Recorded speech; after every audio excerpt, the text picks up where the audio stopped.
Okay. So welcome to our once delayed and often loved annual goals and priorities meeting. We have a robust agenda. Of course, one of the first things that in the early part of this that we will be discussing is the whole issue of robust agendas. So want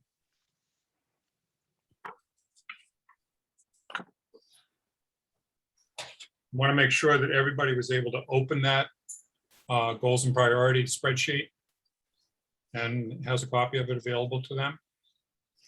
Just give me a thumbs up. And were you able to open that spreadsheet? You're muted,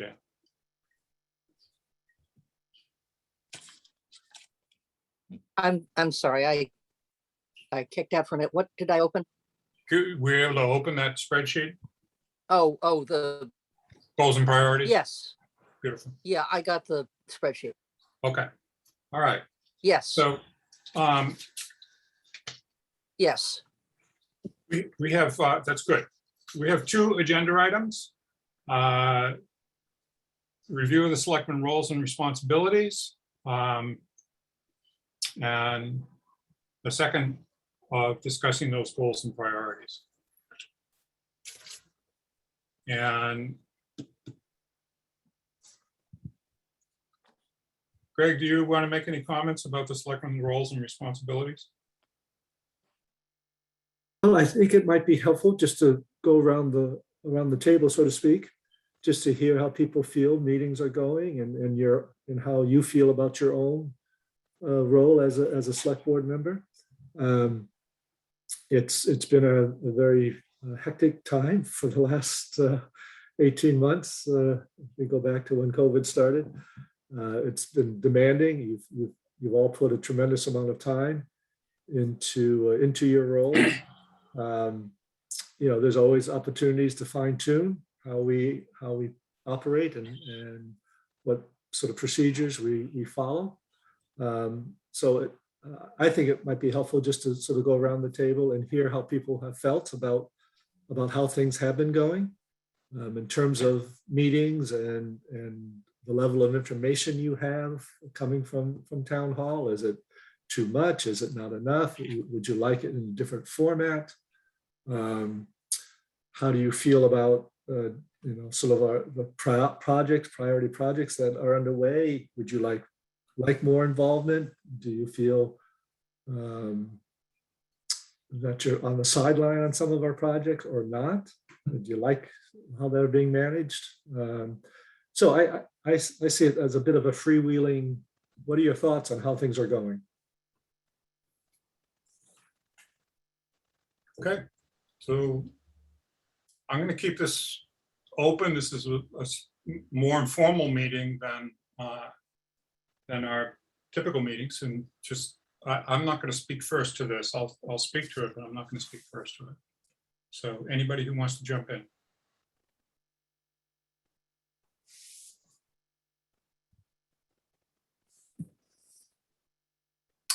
Well, I can go first. Sure. Go ahead. Can Ann. you hear me? We can. Okay, that's a problem.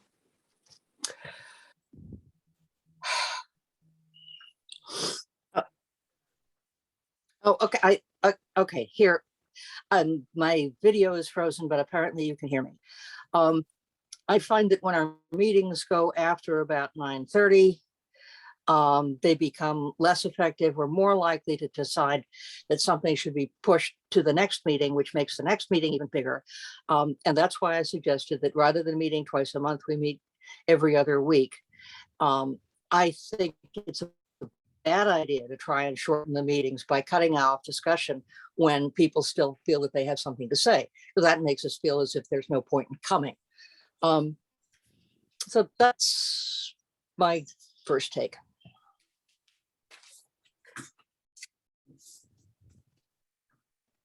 How about involvement in projects and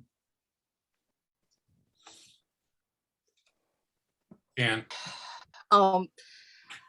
think that sometimes other members of the board, yeah, I'm going ahead.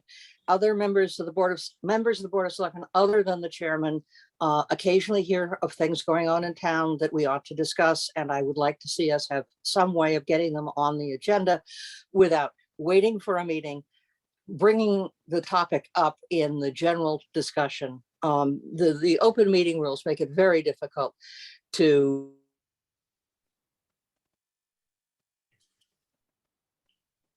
Oops. we've our we've discussion. lost your voice for a minute, Dan. Do you want to mute your video so that you're not pulling so hard on your connection?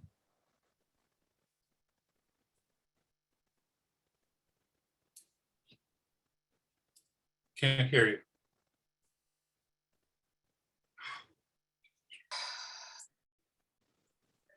Let me see if I can get in on my cell phone and just do this without video. Okay. While Ann's reconnecting, would someone else like to speak? Let's try and stay away from what's on the spreadsheet because we're going to go through those things.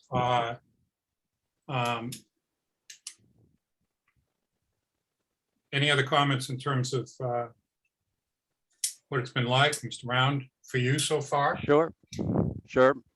I've certainly, so I've been here 1 year and it's certainly been very educational. And I'll say in a positive way. The one surprise, and you would warn me, Jeff, is it takes more time than you think it's going to take. And as chairpersons, you and Eli, I'm just looking at the burden that each of you is carrying and carried, and I don't know how you get it all done. You know, I submitted a list of things that I thought ought to be addressed, and the list, of course, that you came up with, Jeff, in final is much longer than what I expected. But I looked at all the topics and I said, yeah, these are things that have come through my mind. There wasn't any topic there, I think, that was a surprise to me. They've come through my mind at one time or another. But to try and put everything down in kind of one shot is a bit of a challenge. If there's anything that I think we need to work on, it's, yeah, we need to track topics a little bit better. There are a lot of things we talk about and then they kind of drift off. And I will say many of them, there is some sort of resolution. Others, you know, I don't know. Sometimes problems, if you ignore them, they go away. You hope for more and more of those. But John, are you referring to tracking during the meeting or between meetings? between meetings. In other words, from one meeting to the next. And I wouldn't have a problem. I don't want to get into specific issues here, but maybe minutes, or there should be some sort of thing. Here are the topics that are active right now. And once they're closed out, maybe there should be a line say, we're done with that, and then it just disappears. Okay. But I think something like that ought to happen. All of us on the board, we have projects that we have more interest in and other projects that we don't have so much interest in. And you kind of keep in mind those things that, yeah, that's been kind of a hot button for me, but others, you know, not so much. But I still think we ought to keep track of all of those in some fashion. I'm with Ann. We've got to figure out ways to make these meetings shorter. As time goes on, interest tends to wane, not only for us, but I'm certain for the public as well. And there's maybe a certain amount of frustration because they don't get to have input anywhere near as much as we do, and as things progress. But overall, I would say I think that the selectmen are doing a good job, and that's not a self-serving comment. I think that we are. And all of these topics here, there's always lots of room for improvement, as your 25 or 30 item sheet would indicate. So I'm looking forward to the discussion this morning. Okay. I'd just like to comment on the 25 or 30 item sheet. I put multiple names in the second, in column B. when multiple people brought up the same topic, and you can see that that didn't happen a lot. So we all have a different perspective. Well, it's a many-headed hydra. Okay, Eli, Becky, Sure, I'll go. I think that as Greg said, these have been unusual set of circumstances, and the meetings are going long. If there was a way we could shorten them, I think that would be very good, but I don't want to cut down on either board or public input. I think that this hybrid is going to be here, and we have to figure out a way to just incorporate more public comment to our meetings now. That's just going to make the meetings longer.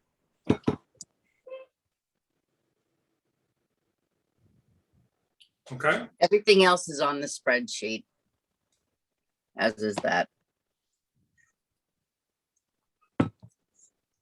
Eli, do you have any comments you want to make here? Sure, same as others. And actually, this topic is generally on spreadsheet as well. It's always the issue of how do you manage the meeting so that you are gathering enough public input. They run long sometimes when we are problem solving things that should have been sliced and diced prior to the meeting. There's always a risk that you end up, if you take that to extremes, you just end up rubber stamping things, and there's no real transparency, and that's not the goal either. And it's difficult to do without open meeting law being violated.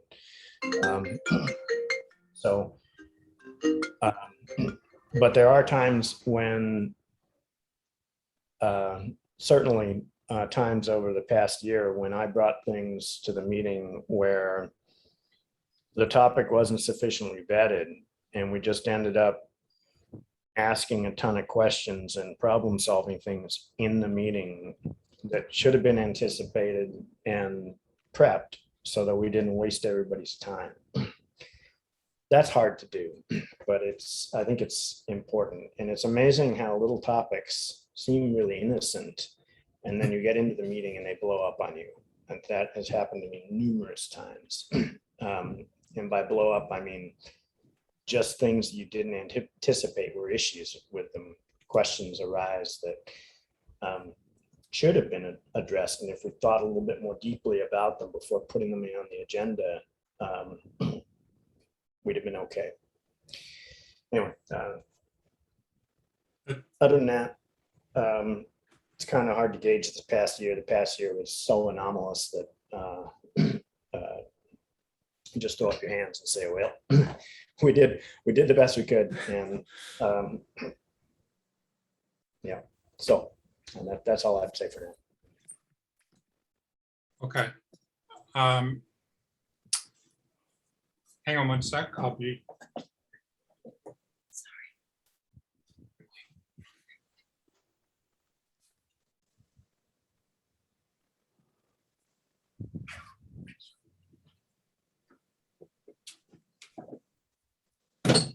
All right, I'm sorry about that.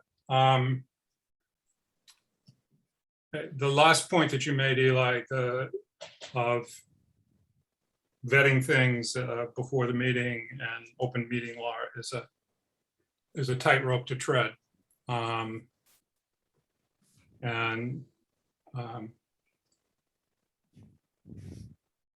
if we come in strongly with a clear perspective on where we're going with a particular topic,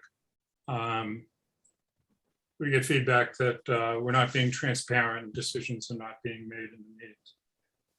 In general, I really want to grapple with this whole issue of public input, public comment during meetings, because as it's been said, we get longer meetings, the more public comment there is. And yet the board has set a standard of having public comment in meetings. I recall back in the days when I was working in the schools and going a lot to school committee meetings, that in a school committee meeting, there's an opportunity for public comment at the first part of the meeting about items not on the agenda. And then there's no public comment for the rest of the meeting until the very end. Often after decisions have been made. So that's another model, another way of looking at this that we've tried not to adopt, I think. But public comment and public input on meetings is challenging. In my short duration sitting in the chair, when we've had public comment, I just want to be clear about this. And we've had people who've had their hands up or have expressed an interest in commenting. I've gone through the entire queue before I've stopped public comment. And I think that some of that can be addressed by structuring at the beginning, saying we're going to limit public comment to 2-3 minutes or 3 minutes exactly or whatever, or 2 questions. So it doesn't get into a conversation between one person in the public and members of the board. And so I have tried to be clear about that, but I don't think I've been as clear about that as I can be. And I will try and do that better in the future. I would definitely agree that this has been a crazy, I received a New Year's card at the beginning of the year from a family that just said that was crazy and showed pictures of life during Corona. And I think we've been through a lot. And I want to again thank Eli for how hard he worked. And I have a better understanding of how hard he worked now to bring us through that whole period of the beginning of coronavirus. And now with the Delta variant and some things that we're going to talk about in a little bit, we're going to have to deal with that a little bit more. So I can't do anything but admire the job that you've done, Eli, with us, and how you guided this board through a very tumultuous time. And I'm putting a lot of padding in the shoes that you wore, because that's the only way my feet are going to fit.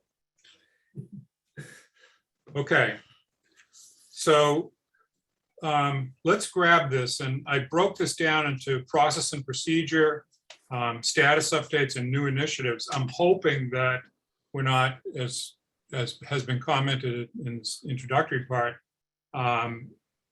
totally wiped out when we get to new initiatives, that we don't have the energy to deal with that.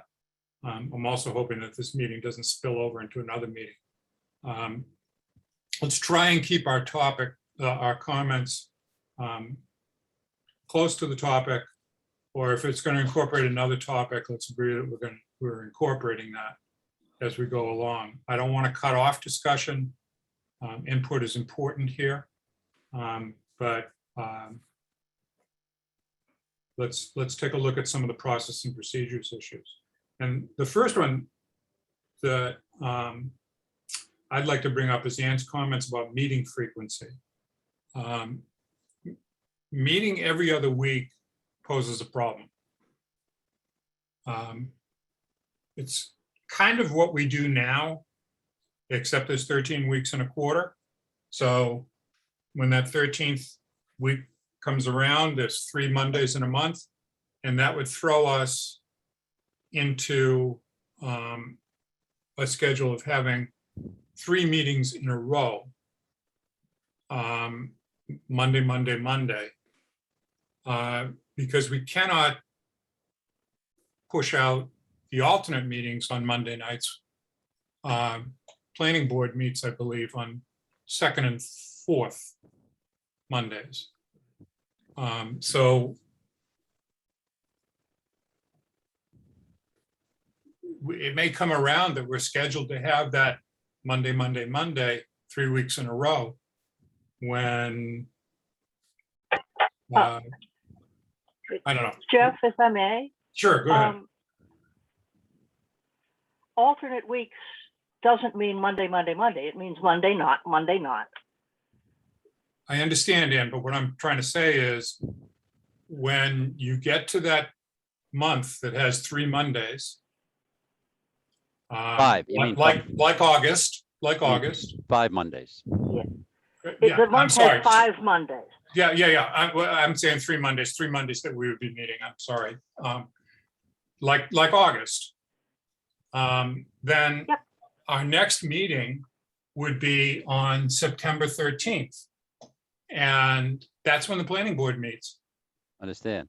Jeff, what if you just said we meet the first, third, and fifth Mondays when they are when they exist? Yeah, but So- that's not what Ann's Yeah, proposing. Ann's but- proposing that we have 26 meetings a year. All right, so, yeah, And and I think the problem of scheduling and versus the planning board, particularly, there's no reason why the planning board can't meet simultaneously with the Board of Selectmen. Or is there? The only issue is the physical space. We've had that issue in the past at town hall when we simply didn't have sufficient rooms to stuff all the meetings in. We may encounter that again. I don't know. schedules in general for many organizations are, we meet the first Tuesday or the second Thursday, etc. And so on each month, you really have to keep a constant constant schedule of which day it's going to occur. And if you start to get out of that synchronization, there will be conflicts with other groups, which is why I say if you make it the first, third, and fifth, a lot of times the fifth does not apply. And that would mean that once a quarter, you're going to meet 3 Mondays in a row. You will meet the, well, actually 2 Mondays in a row, I guess, because it'll be the 5th Monday. And then the next Monday is the 1st Monday of the following month. But that would get, what, an extra 4 Yeah. meetings in. Instead of having 24, you would have 28. Jeff, may I make a comment? Sure, go ahead, Becky. I think that currently we have a lot on our agendas. I don't know if that's going to remain the same. I mean, one can hope that meetings might go back to kind of what they were. Just, I don't know that we need to put it in writing that we're constant. So we do 1st, 3rd, and 5th going forward all the time. Okay. And the other reason for not meeting when the planning board is meeting is that there may be people who want to be at the planning board meeting and the Board of Selectmen meeting. It puts residents in a dilemma when they have agenda items on both boards that they're interested in either observing or participating in. I'd rather not be in conflict with a major board. Let me just throw out. Go ahead, Ann. I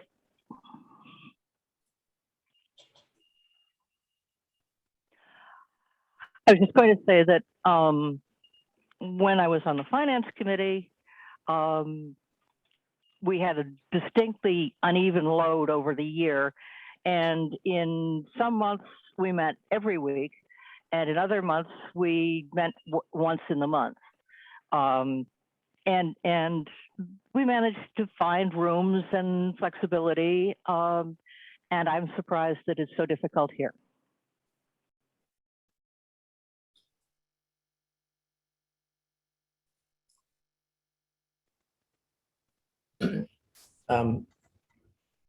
One thing there is about technology that has classically been the Board of Selectmen meetings were recorded, they were videotaped. And in the past, it's been the case that finance committee meetings were not recorded, never videotaped to speak of that I know of. And we just didn't have the technological assets for it. And to be honest, nobody went to the finance committee meetings ever, even less than the Board of Selectmen meetings. So that's changed. But it made it a little bit easier for the finance committee to squeeze in wherever they could. Board of Selectmen has a harder time squeezing in wherever they can in a hybrid model, unless we do a pretty good job with technology. And I mean, put a lot of money into the technology available for all the different rooms.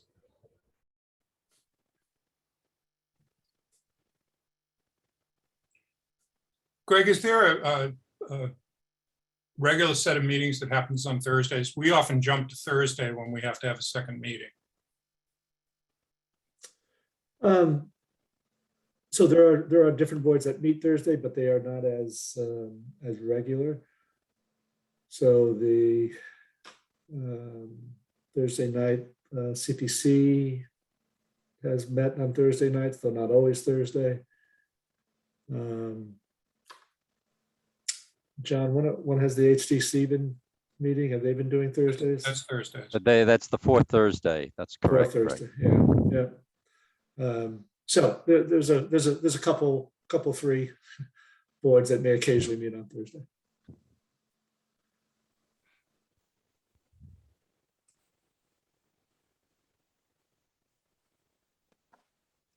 Jeff, are you thinking if we need to make an extra meeting, we meet 1 week on a Monday, then the following week on a Thursday, and then back to the following Monday? Is Yes. that what you're thinking?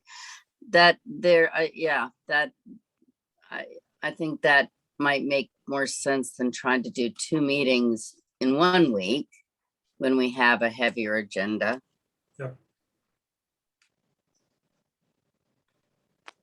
Because I agree with you, Ann, if we can do this, if we can have Mhm. greater frequency, and I understand that your proposal is to have greater frequency with stability, predictability.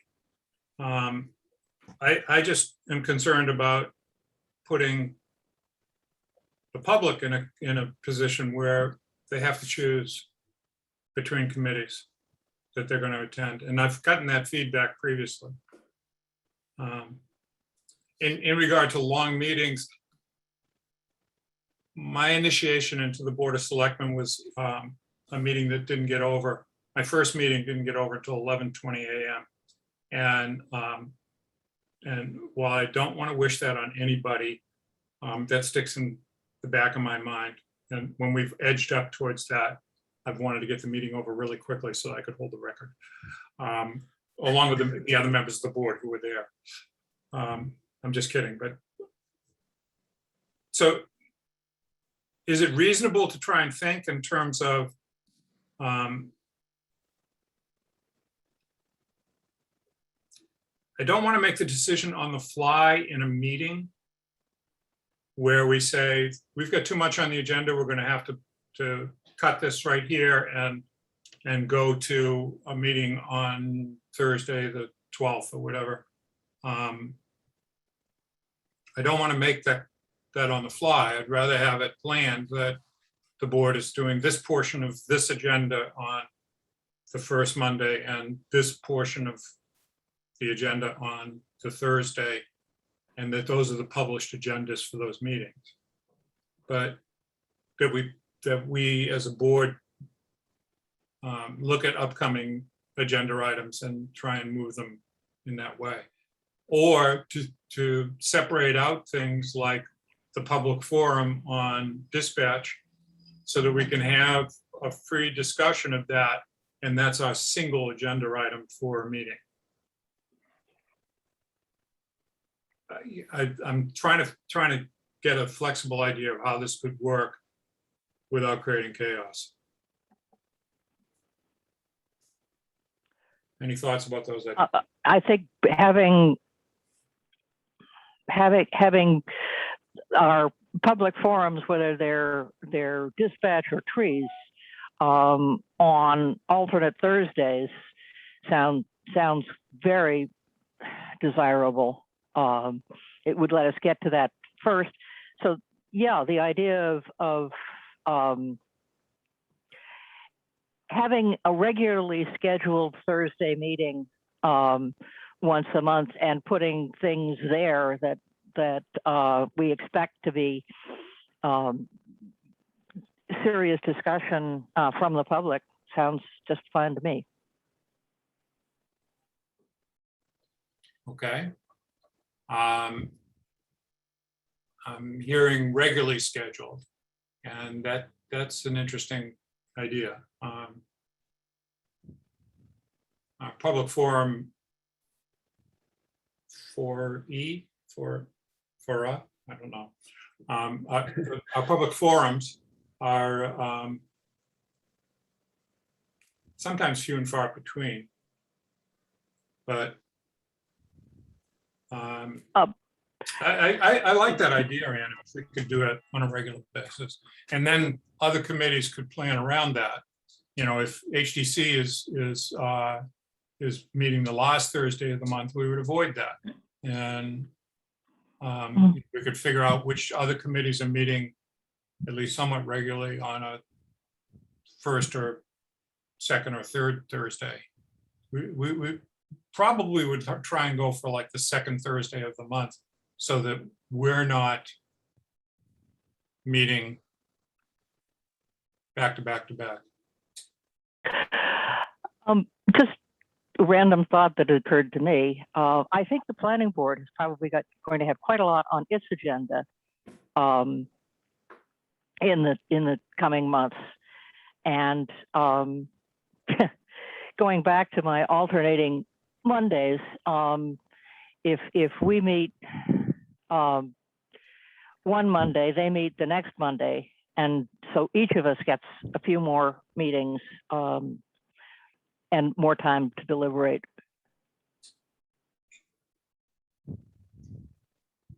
Okay, and that's harder for the public. You know, one thing I've noticed is change is very challenging in this time. It's an interesting idea, but is this the week that the board's meeting, or is this the week that the Board of Selectmen's meeting, or is this the week the planning board's meeting? Or it's Monday, I've got a meeting.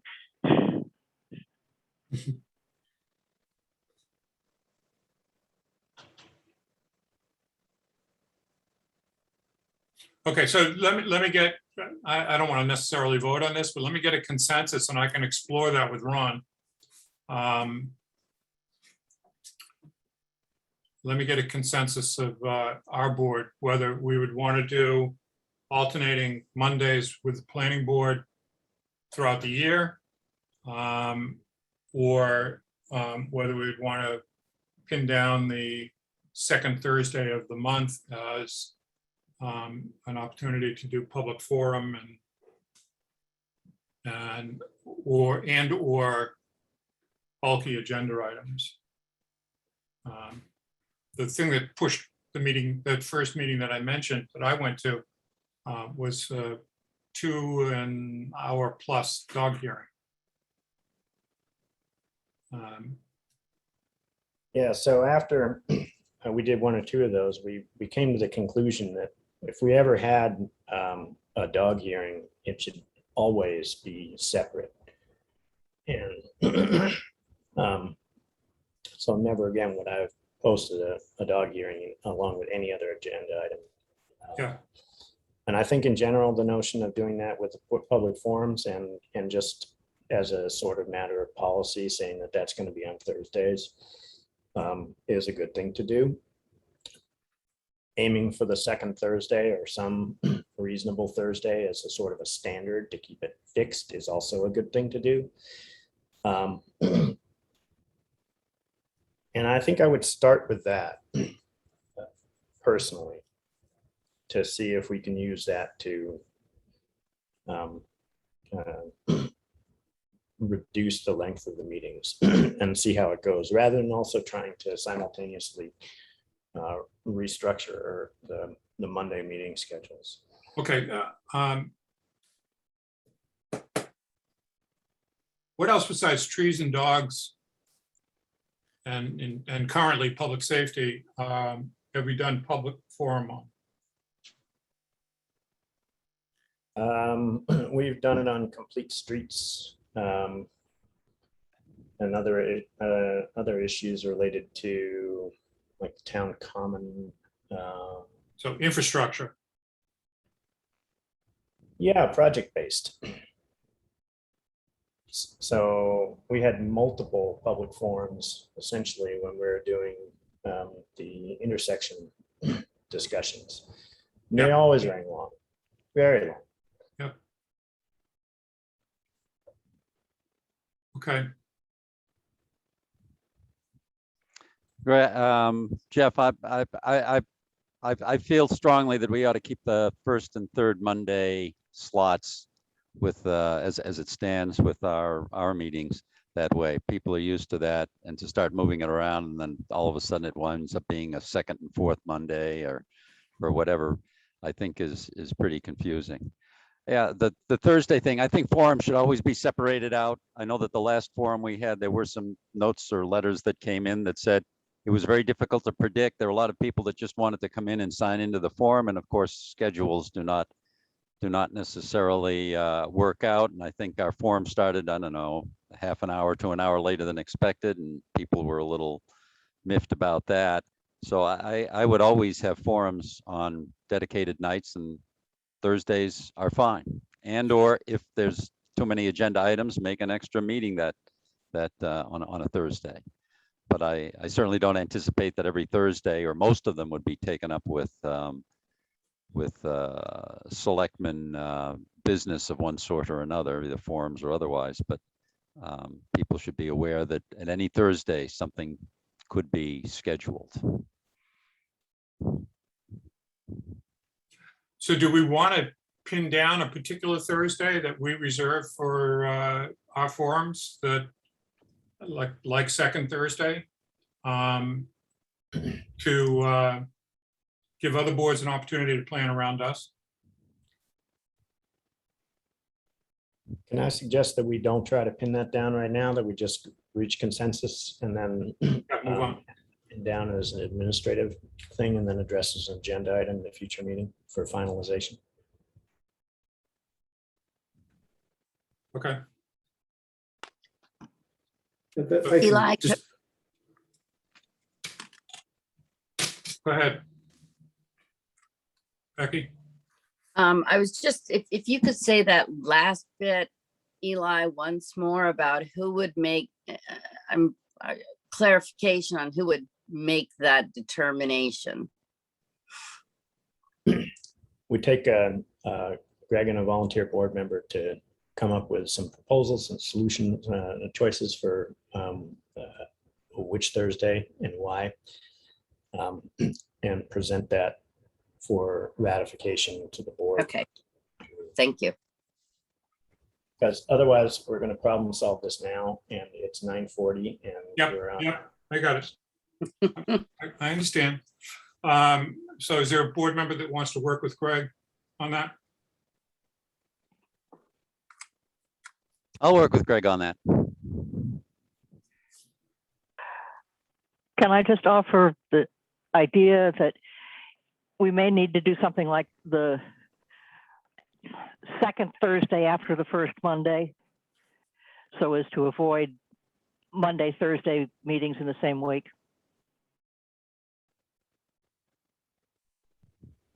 Okay.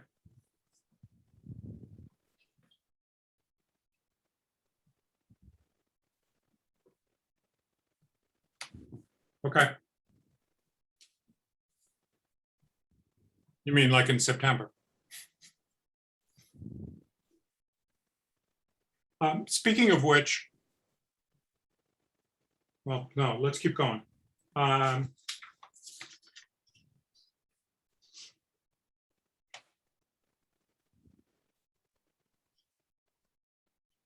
Okay, let's, any comments about access to the Board of Selectmen agenda that Ann brought up? Yeah, one sort of warning there.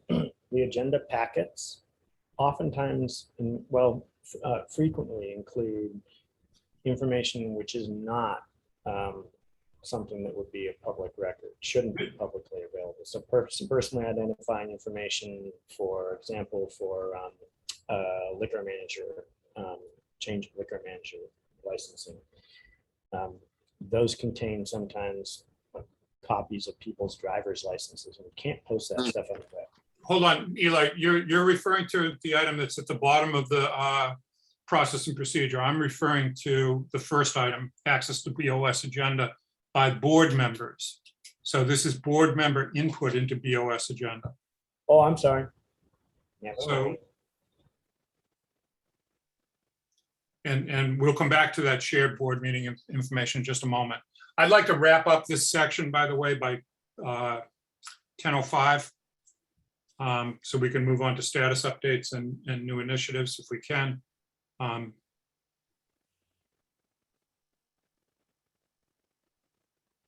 That's a goal. So any comments about or concerns about what Ann's expressed concerning board members suggesting items for agendas? No, I think it's reasonable.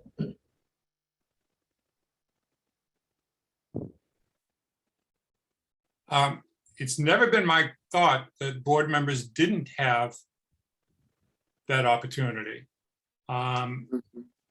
If we're going to do a deadline during the week for board members to have input, it cannot be 3 p.m. on Wednesday.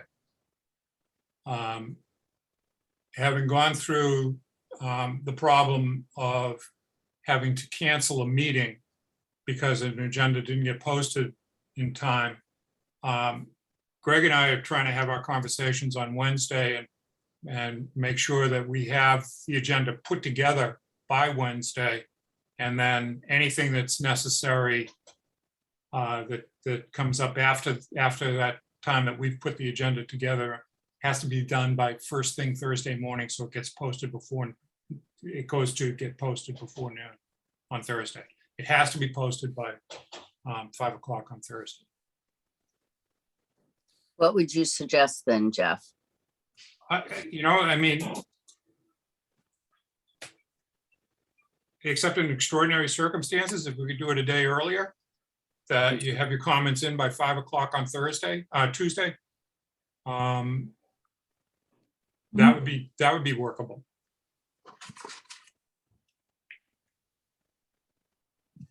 And again, I want to reiterate, there's never been an attempt, at least during my short administration, to exclude board member input. And I don't think that was the case with Eli either. I've never had a problem with that. So can we come to the consensus that Tuesday by close of business? It's my You're breaking up, Ann. my concern is not that you're trying to exclude things. My concern is that some people may be aware of things that you're not aware of, and we don't find out what's on the agenda until it's published to the world. So yes, I think your suggestion that you send around an agenda to the board on Tuesday when it's available, and anyone who has anything to add can add it, and it has to be done very promptly.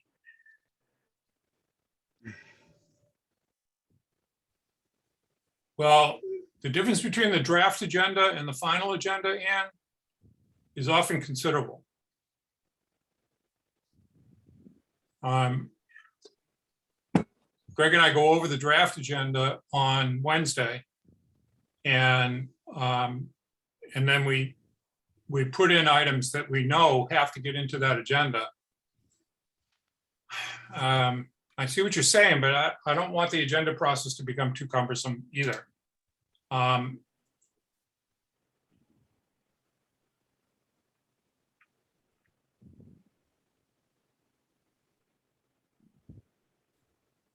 I mean, you're saying that board members may have information about things that don't show up on the agenda? Is that what you're saying? The draft agenda?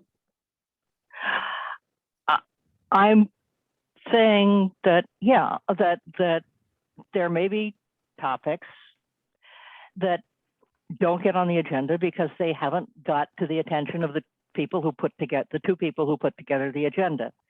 And I'd like a way to see what you think we're going to talk about.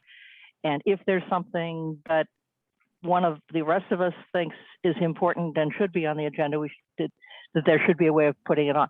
I don't want to have a free-for-all going into the agenda because usually the agenda is just perfectly appropriate. It's I just like a chance to review it, and if there are things that I think ought to be there that aren't, have input to it before it's published. And generally, I get the agenda after It's posted. posted. Yeah. And that's, you know, Okay, that's a little so, late to comment.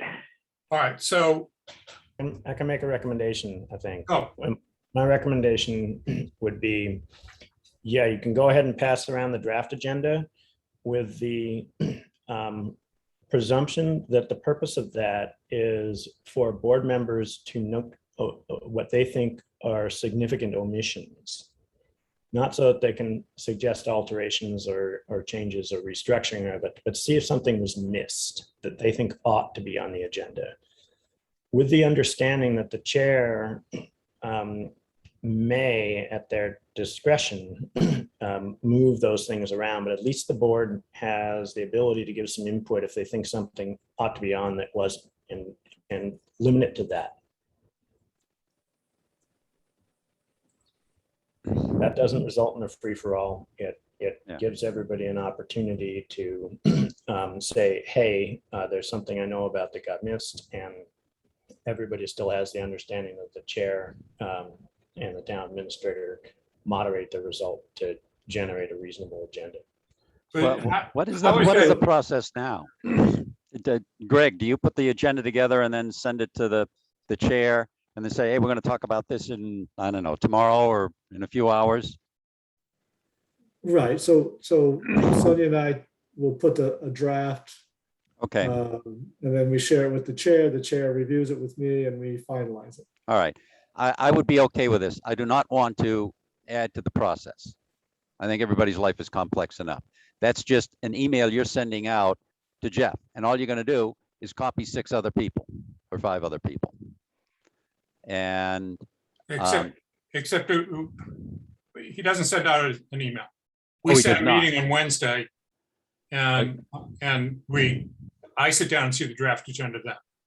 okay, so it's a surprise to you when you sit down on, I'm saying It's not a surprise, but You know, in But we- general, but my Okay. concern here is that are we making this a lot more complicated than it needs to And- be? If you have items that you think need to be on that agenda, why can't you get them in? Yeah. You know, if we get them in on Tuesday afternoon, then we will incorporate that into the agenda. And if there's a problem with doing that, we could get back to you and say, there's a problem with doing this because we have 16 other items on the agenda and we're trying to keep our agendas streamlined. all right. So Greg, when you So- put this so- agenda together, it could be any time, but it's certainly before you sit down with Jeff. But Correct. in some Correct. instances, you may have just pulled it together 20 minutes before Jeff's showing up, whenever he shows up. I doubt it, but Okay, but I mean, it could be, you're on Sometimes. a flexible system. No confessions here, but, Yes. okay, all right, I understand. So it's a So- separate activity for you to go and send that out then. Well, so I'm okay with sending out the draft to Jeff and everybody and 4 right. others. So, but Jeff's comment is correct that often that draft is significantly modified after the chair and I sit down. So if you want to have one last crack at it, what we could say is that people get their items that they feel need to be in the agenda, on the agenda, by Tuesday, 5 p.m. the chair and I sit down on Wednesday, and by the end of Wednesday, we have what we think is the final agenda. Well, Um, I think Eli's comment is correct. If it's sent out, that's fine. And if there's something that's not on there that you feel strongly should be on there, fine. Otherwise, you shouldn't be responding to it. Just let the system, Okay. let the process work its way. But I'm happy to, and it's not that big a deal for us. We can email a draft agenda prior to the chair and I sitting down to the five of you. You get any comments back to me or the chair, and then when the chair and I finalize it on Wednesday, that's the final agenda. Yep.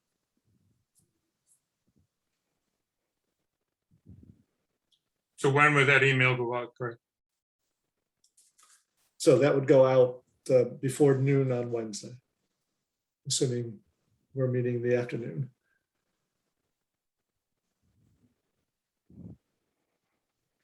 So Wednesday morning, it goes out.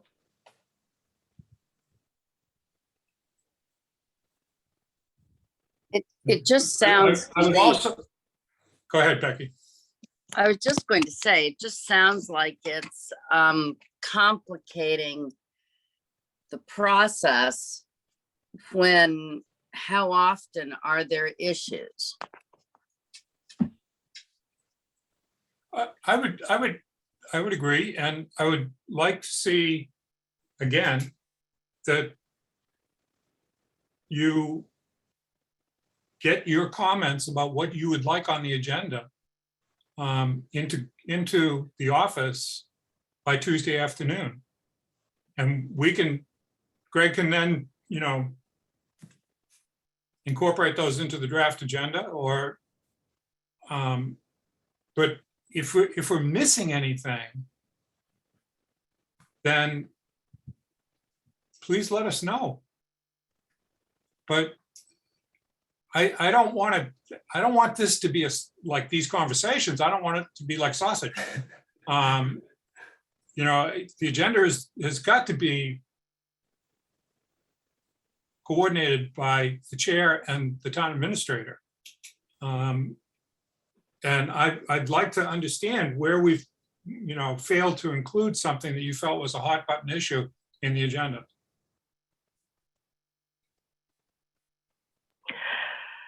Okay, if you're looking for an example, Becky knew about the pump track issue and brought it up at a meeting when it was not on the agenda. That discussion was shut down appropriately. And I happened to be around when the agenda was being set up and the pump track had I think the pump track needed to be on that next agenda. It was, but it's that sort of Lost your to hand. see the town do X, Y, or Z. And okay, if we have to know that on the Tuesday before the following Monday morning and get it to you, I guess that's okay. I just had a feeling.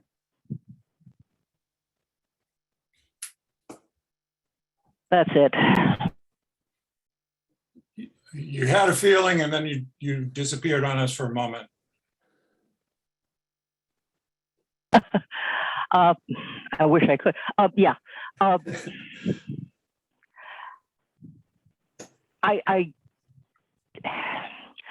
think that people from town occasionally come to us, not knowing that the right way to do it is to go to you, and ask about things that the town could be doing. And if That's not the right way. There are five I'd like to selectmen. see a formal process where those items can be included. Okay. First of all, it's not that there's not. I the right understand way that there of- are 5 selectmen, but there's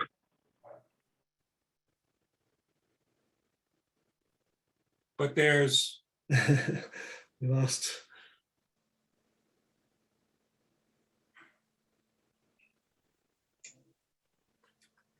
All right, and we've completely lost you for a moment.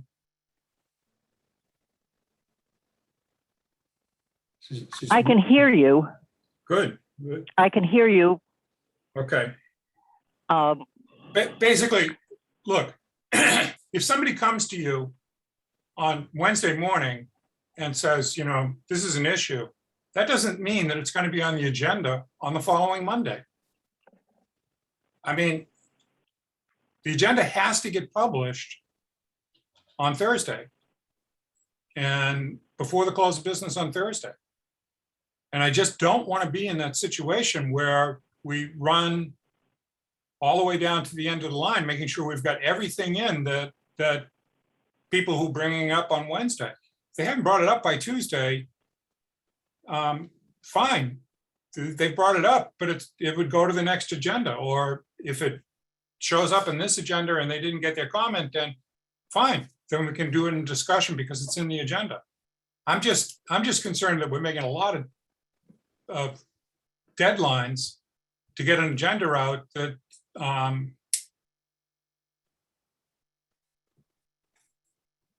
making it more complicated, making it so much more complicated. So, you know, if you can get to us by Tuesday afternoon with what you've heard that you think needs to be discussed in the next meeting, that's great. We'll put the agenda together on Wednesday, and then once the agenda is put together, we can give that out to you to say, this is what we've come up with.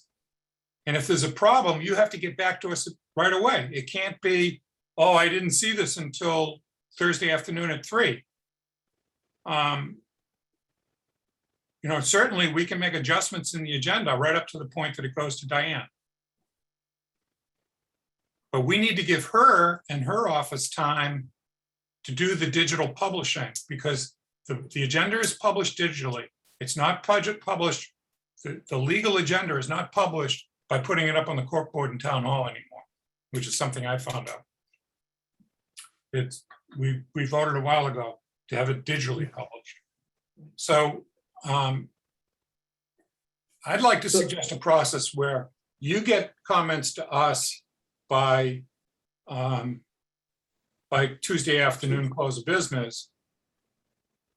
The draft agenda does not go out to the board, but Greg and I put the agenda together on Wednesday.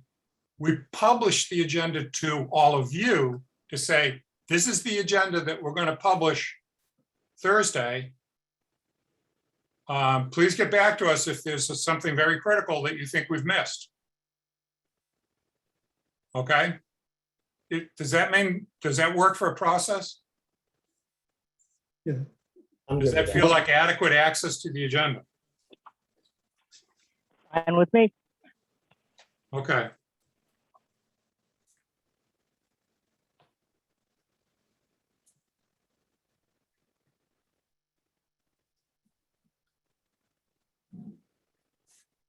All right.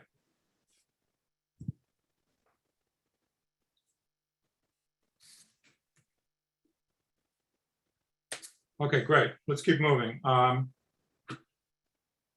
Greg, this next item, COVID hybrid meetings, is really a question for you. But it's also a concern that we've got, I won't call them rogue boards, but I just did. We have boards that are going out and having public meetings in public. And my understanding was there was the Board of Selectmen's policy that all meetings are on Zoom until the hybrid setup was set up. So first of all, what's holding this hybrid setup from getting set up? And second of all, what do we do with boards that are trying to do this? Are we just going to ignore that or what?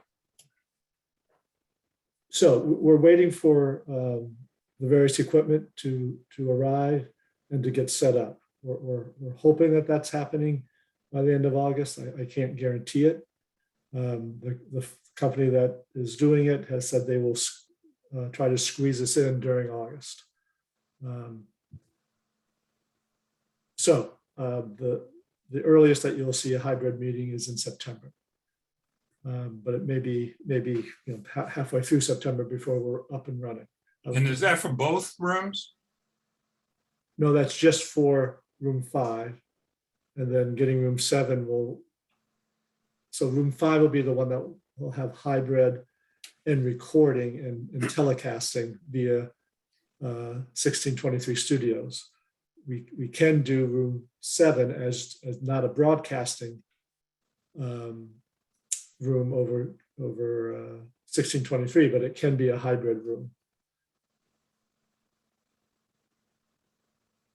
That's relatively easy to set up. The coordinating with simulcasting at over 1623 is what's the higher hurdle. So So does the we, board- I'm sorry, go ahead.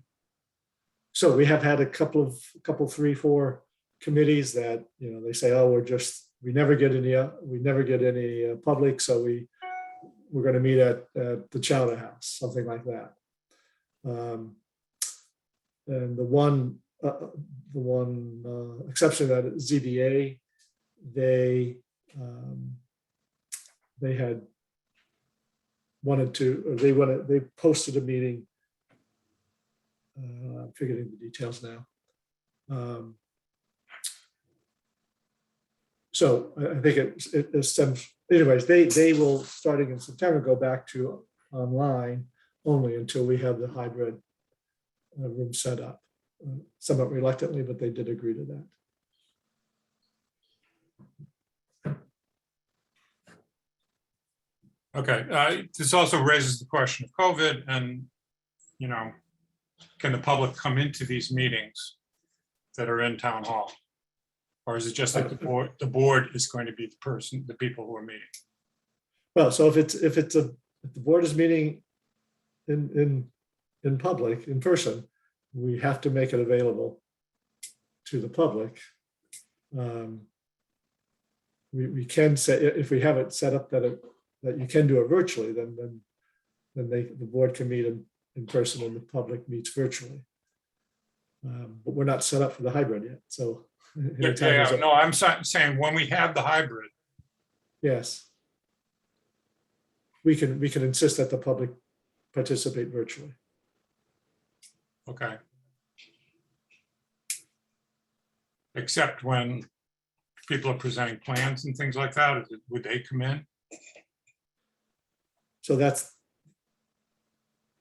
certainly the preference of the boards who have projects, plans and applicants with the complicated plans. They would prefer that those applicants be able to attend in person so they can spread out their plans and go over them. Okay. So I don't think we need to do any particular further action on that at this point. I just wanted to get clarified where we were. And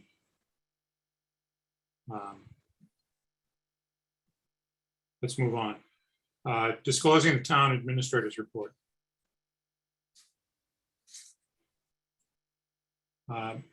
Yeah, I think we can just check that one off and I'll make sure I'm doing that.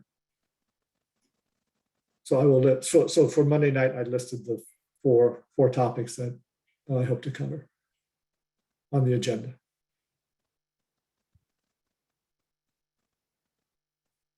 Okay, so we're just listing topics that are on the TA agenda. Right. Does that mean what you're talking about, Ann? Yeah. And if you want a specific, the question of the pride flag, which was not on the agenda and which we made a decision in a discussion after the town administrator's report. And I think we could have been called out on that. And I'd like not to see that happen again. Okay, so if all the topics are placed on the agenda without the specific verbiage that Greg puts out, and I don't mean that in a disparaging way, Greg, then that satisfies what your concerns are. And I appreciate your attention to OML a lot. Because sometimes in the midst of trying to do all this stuff, we become what we are concerned about with other boards. So, all right.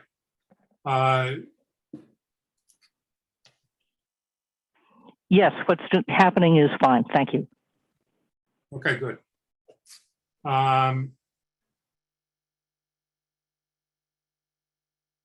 Becky, follow through and completion.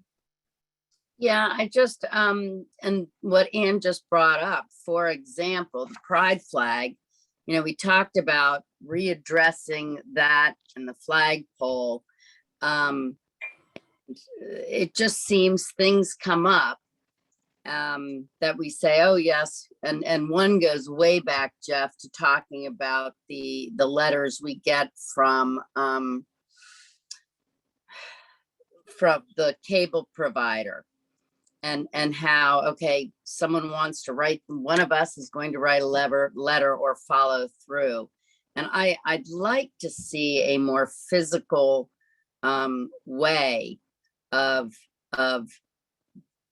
following through on topics and completing the task. So that also kind of goes under another, one of the other points, but we just keep adding to Greg's plate and we don't follow through on some of those. Does that make sense? I mean, come back and check to see whether Greg's done what we put on his plate. Well, or we do. You know, it's these are things that for example, and again, Jeff, I'm not picking on you. I'm just going way back. This is probably pick away. Say it again.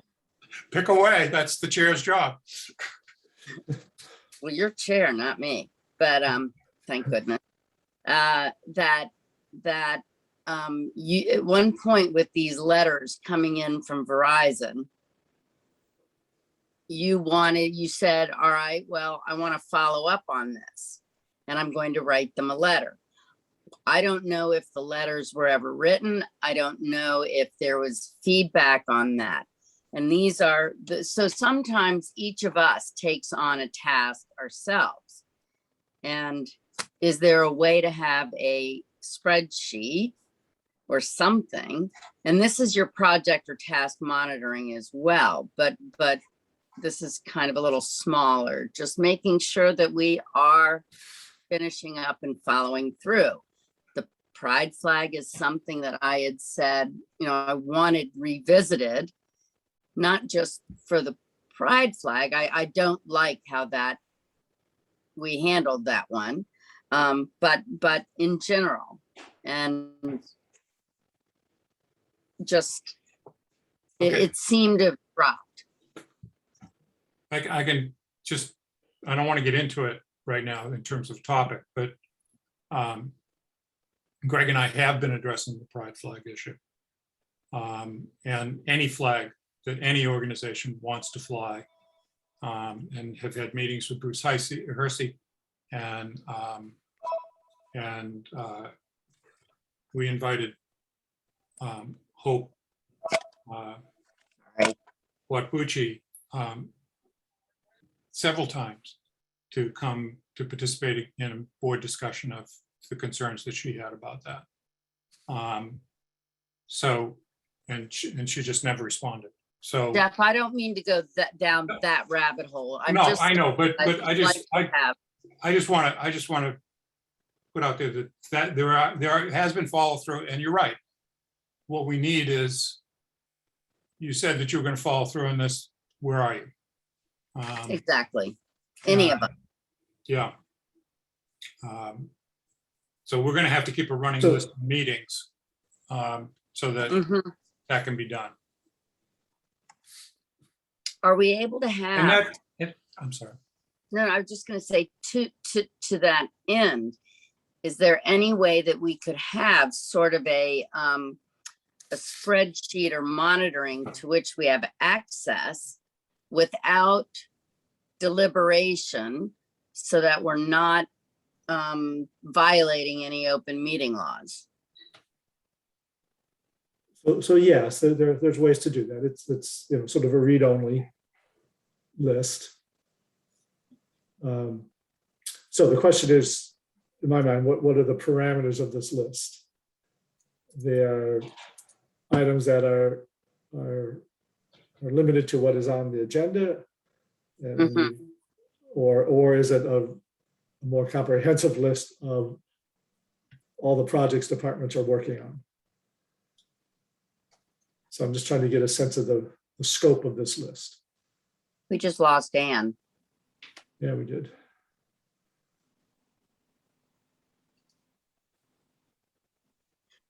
Becky, could you respond to Greg's question? Yes. I guess what I'm talking about with this, as opposed to project and task monitoring, these are the smaller ones that can be forgotten and slip through the cracks. I mean, it seems like if we're gonna do a list, we might as well do the comprehensive list. And that, yes, whatever's going to be easiest and most clear. So if you do them together, I just want to make sure that we don't forget these little ones. Or ostensibly little. I assume, Becky, we're not necessarily looking for a status report. It's just kind of a checklist, like what's happening with this. I think it becomes pretty labor intensive if you've got to constantly update where do we stand. But just so as long as stuff is not lost. And, Yeah. And once it's followed through and done. Then you check it off. Okay, when it's done, it's done. Right. But you don't need to know week to week or even month to month. Okay, I've got to have a written status of where it is. But if you look at it and you haven't heard anything for 6 or 7 weeks, what's going on? Exactly. Fine.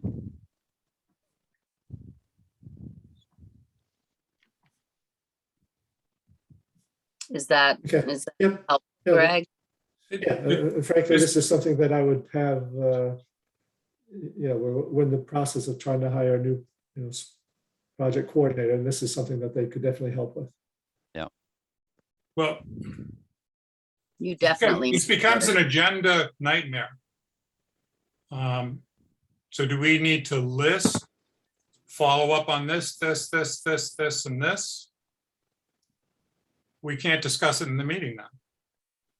No, I think we can go online, look at what's being on the task, monitoring, has it been completed? And if not, then put it on the agenda and say,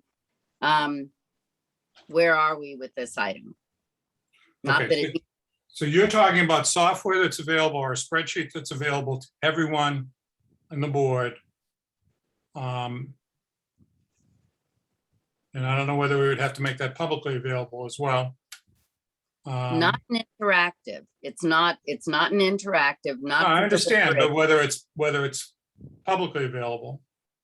Does that create a People can go problem? back and check on to see whether things have been done. Yeah, Okay. All right, so the disposition of that is that when our new project management person comes in, Grant, that's the grants person, Greg? Combination, yeah. Okay, that they will,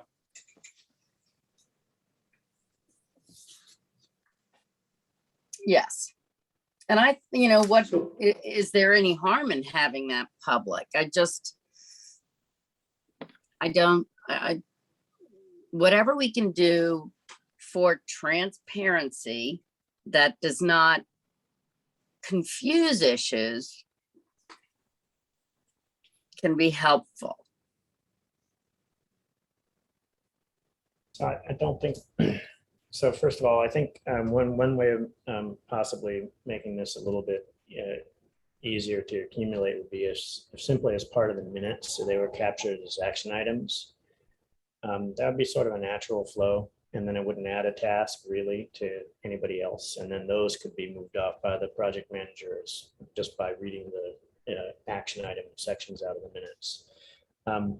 As far as making them public is concerned, I think that's perfectly fine because they've obviously already been discussed in a public meeting. The only thing that I would caution is don't get bogged down into the business of these are administrative things that need to be done. Don't get bogged down into the business of having the public come and instruct and argue with the board about how those things are being managed. Because we do I have agree. members who will Yes. definitely try to micromanage every aspect. Of Yep. what we're doing. Or a few will.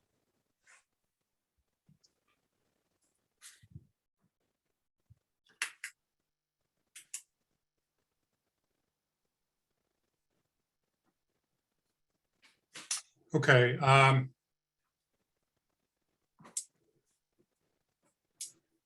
How far away are we from hiring this person, Greg? Couple 3 weeks by the 1st of September. By the 1st of September. By the 1st of September? Yeah, but within the first week of September. Okay. Okay.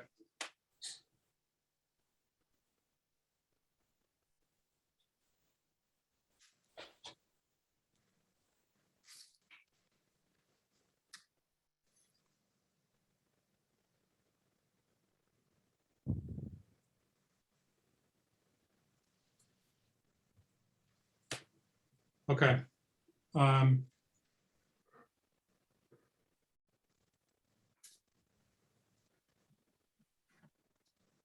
Okay, sharing board information, we started to discuss, we didn't finish that.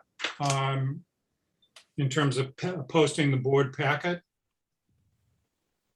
I don't know any other board that does that.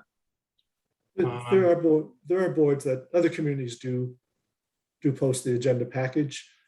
Eli's comment is correct that we will, if we're doing this, we will just need to do some redacting, pulling out of sensitive information that's not public.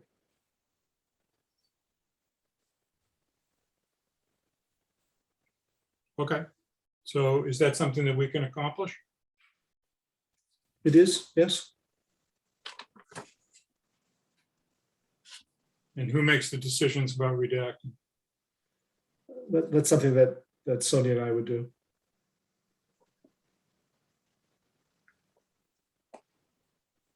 Okay. Is that okay, Ann? Ann, you're muted. That sounds great. Welcome back. That sounds great. Thank you very much. Yes.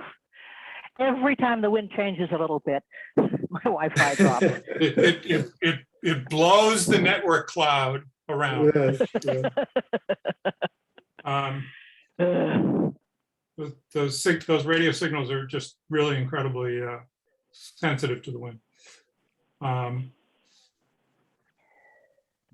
Okay, so Greg had a number of items on streamlining meetings. We already talked about. I think it will help people and it's. Whoops. You're muted again, Ann. Sorry, this time I muted myself because I didn't have anything to say. Oh, okay. Okay. On streamlining meetings, Greg had separate quarterly tree hearings. And we're talking about putting those things into that extra time. Yeah.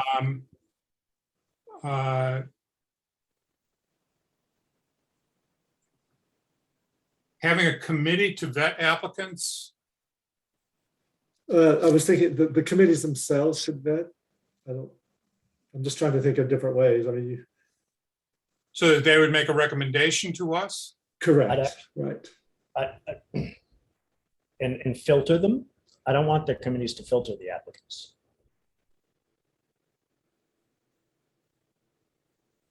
They can make recommendations, but I don't want them to filter.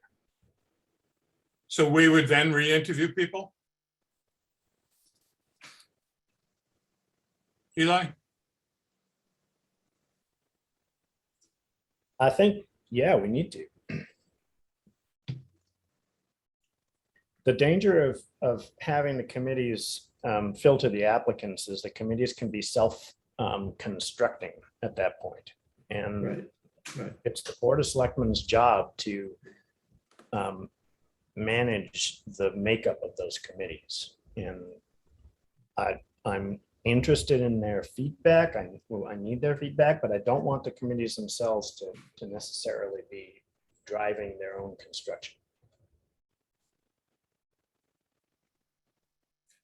Yeah, no, that's the danger, absolutely.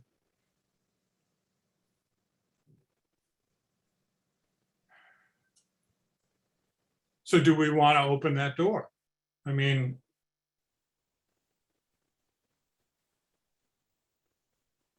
So in the past, we have had,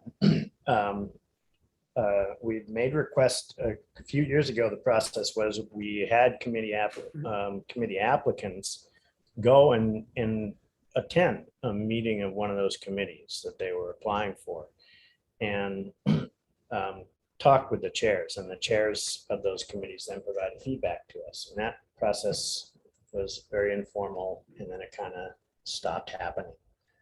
So we were already doing something like that. And I agree that that was useful. Well, right now, there are some applicants that come up that have not interacted with some of the committees to which they are applying at all, correct? Correct. That's correct. And I don't think that's necessarily healthy. I agree. I think the term here, vet, perhaps should be comment on applicants or something. I do think that committee chairs should be aware when there's somebody who is applying for their committee that that person is applying. That just makes sense to me. how do they deal with that in terms of their agendas? Well, similar to yours, really. They would have an agenda item that says potential members. Just, potential member discussion. Is that the way it worked when that was going on 2 years ago or whenever that practice was going on? Yeah, they were probably even more informal than that. They were just, Yeah. the person would show up and they may have a quick conversation at the end of the meeting. Or maybe it's a phone call between the chair and the person that says, I'm interested in applying in your committee. And that's the end of it. I think you run into problems if it just goes to a chair, Okay, with well, other committee members objecting to the chair's input being paramount.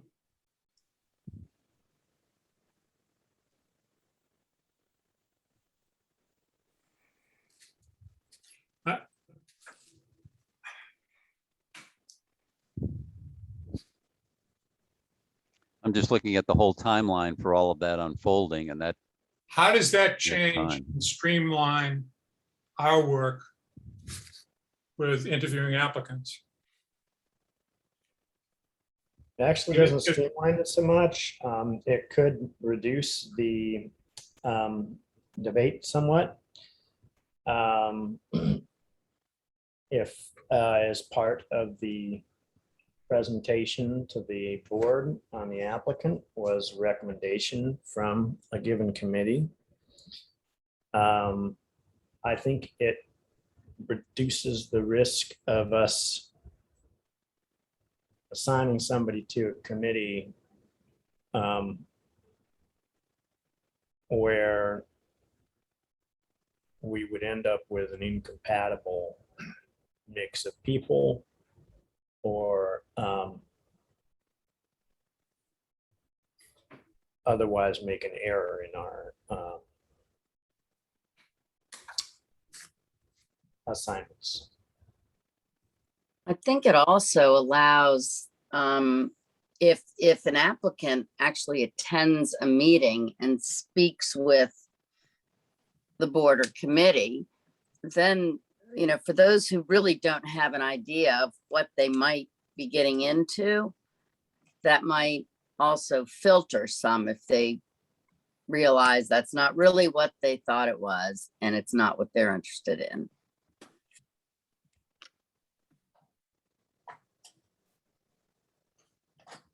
Okay, Ann, any comments on this?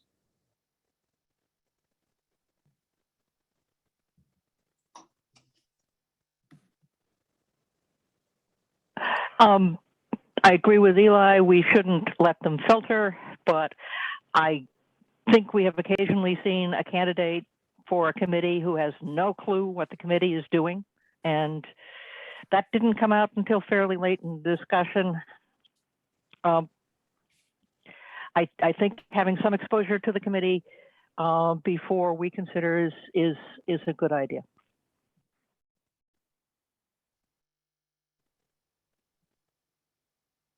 I'm just trying to think of a situation in which the Board of Selectmen would override a recommendation from a committee.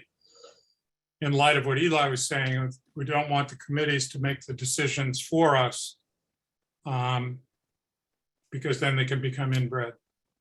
Well, that's exactly the case where we want to be involved. So if for whatever reason we have a committee that we want the makeup of the committee to change because the direction of the committee is not necessarily running the way we want it to be, if we want to produce or create some additional debate or a different debate within that committee, we construct those committees to provide guidance to us.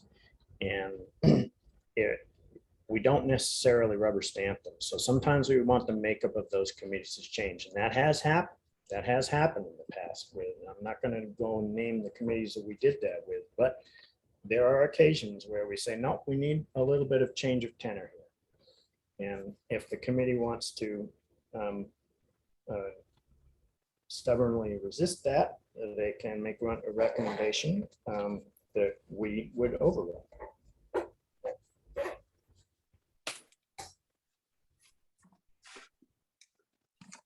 Okay, so far what I'm hearing is that we make a recommendation, not a recommendation, a requirement that people who are volunteering for a committee position attend a committee meeting and notify them with enough lead time so that they can speak at the committee meeting about their interests and learn about the committee. So will this be across the board, such as the welcoming committee, things like that?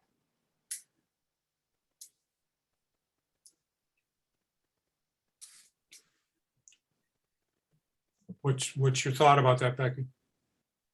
I'm just wondering, I mean, I don't have any idea the frequency with which that group meets or some of the others. And it might be that I'd hate to say, if you're volunteering for the following committees, they're important enough that you have to attend a meeting. right. And that these committees are, it's not so relevant. And I understand what you're saying, if the welcoming committee meets once a month or once every other month, or a lot during an event planning time. Right. I don't want to spend any more time on this, but Okay. I do want to come out of it with some understanding of where we're going with it. I think they should attend a meeting and chat with the board.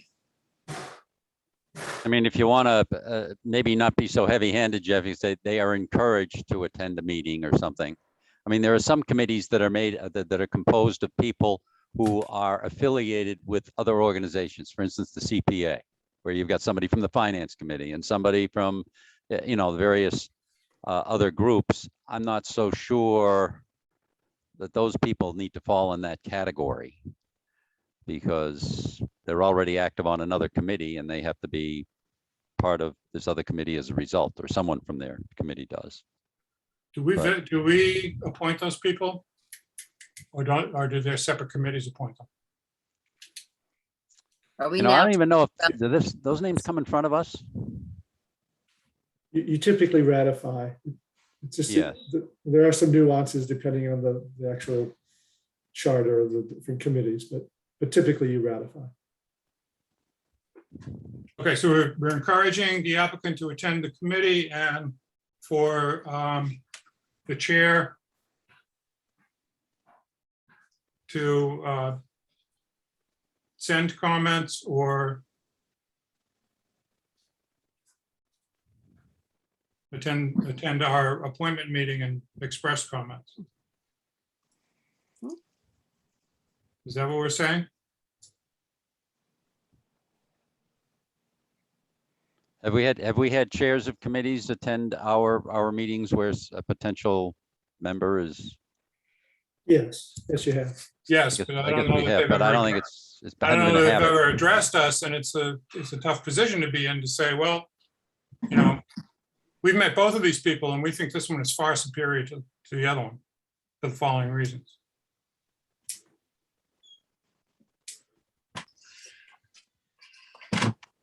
I mean, we could ask them to put in some comments to us about strengths that they see in this person and areas in need of development.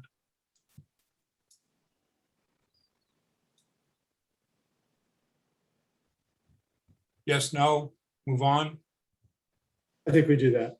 I think you asked for comments. They don't necessarily have to be in person. Mm-hmm.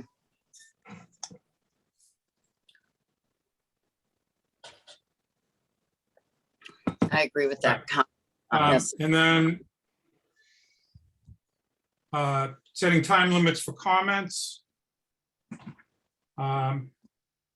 Any concerns on the part of the board for the chair to use discretion to set time limits for comments? And that would be announced to everybody at one time. It wouldn't be done on the fly when somebody really started going on.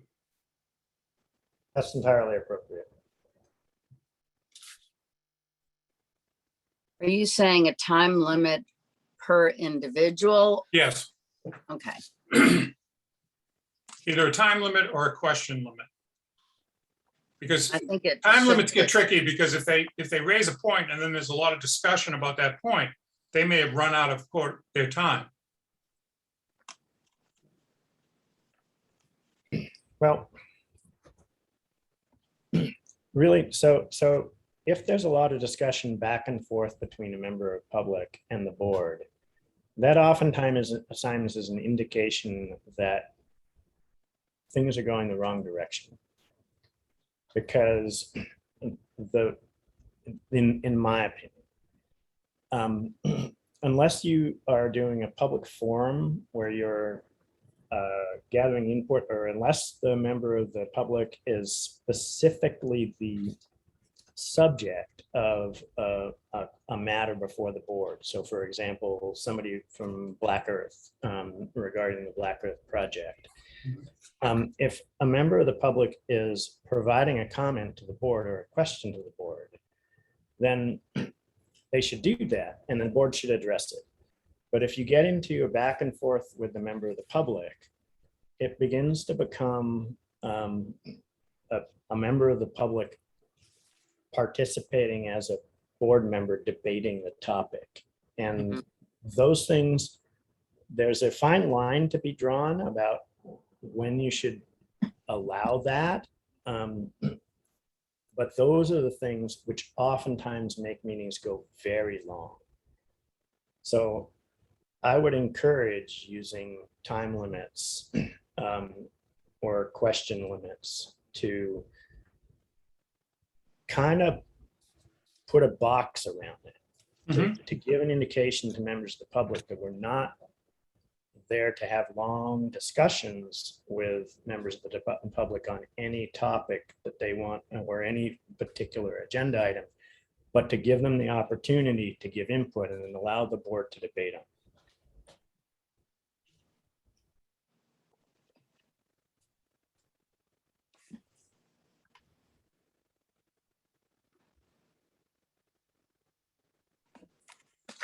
I think one of the ways to do this is to have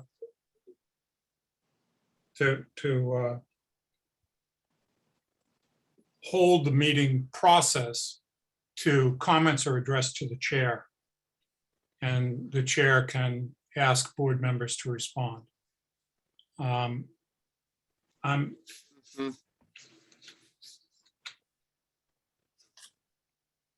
Because you're right, Eli, otherwise it becomes a conversation between a chair, excuse me, a board member and a resident.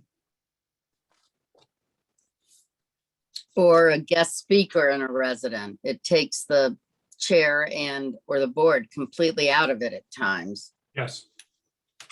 Yes. Okay.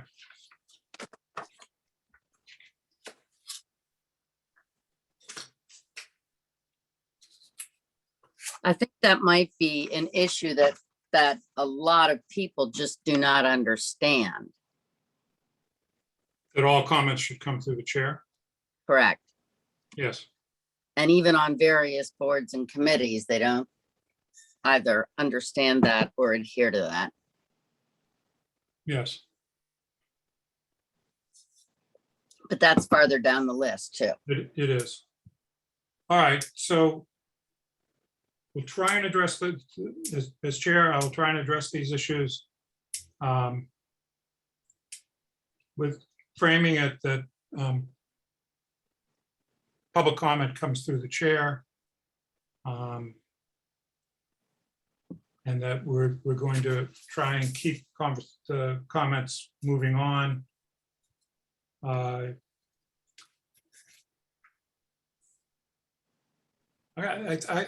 would like to say that you get to make a single comment. I mean, some people have a whole list of comments that they want to make, and that you get to make a single comment, and we're going to move on to someone else. And if we have time, we'll come back and you can make another comment. But we want to have the broadest public input. So tee up your most important comment or question. That makes sense, because then you're not necessarily, you're not saying, no, you may not have more questions, but we want to allow everyone to be heard from. That's should be understandable. Should. Is that okay with the board? Yes. Yeah, that's sometimes difficult to manage, but yeah, if you have multiple people in the queue, you can say, ask one question. If you have another question, come back into the queue. That's fine. Okay. Now, hopefully, because we're trying to separate out things that we think are going to take a lengthy discussion into dedicated meetings, that we won't run into such a problem. Yeah. Stop laughing at my naivete there, Mr. Bowling. The chair is no longer going to recognize Mr. Bowling for any comments or questions. Okay. I will make one comment though. I'm sorry, time's up. Go ahead, Becky. Is, as my husband would say, a proceeding forehead requisite to being chair? Say that again. Is a proceeding forehead requisite to being chair? A proceeding forehead?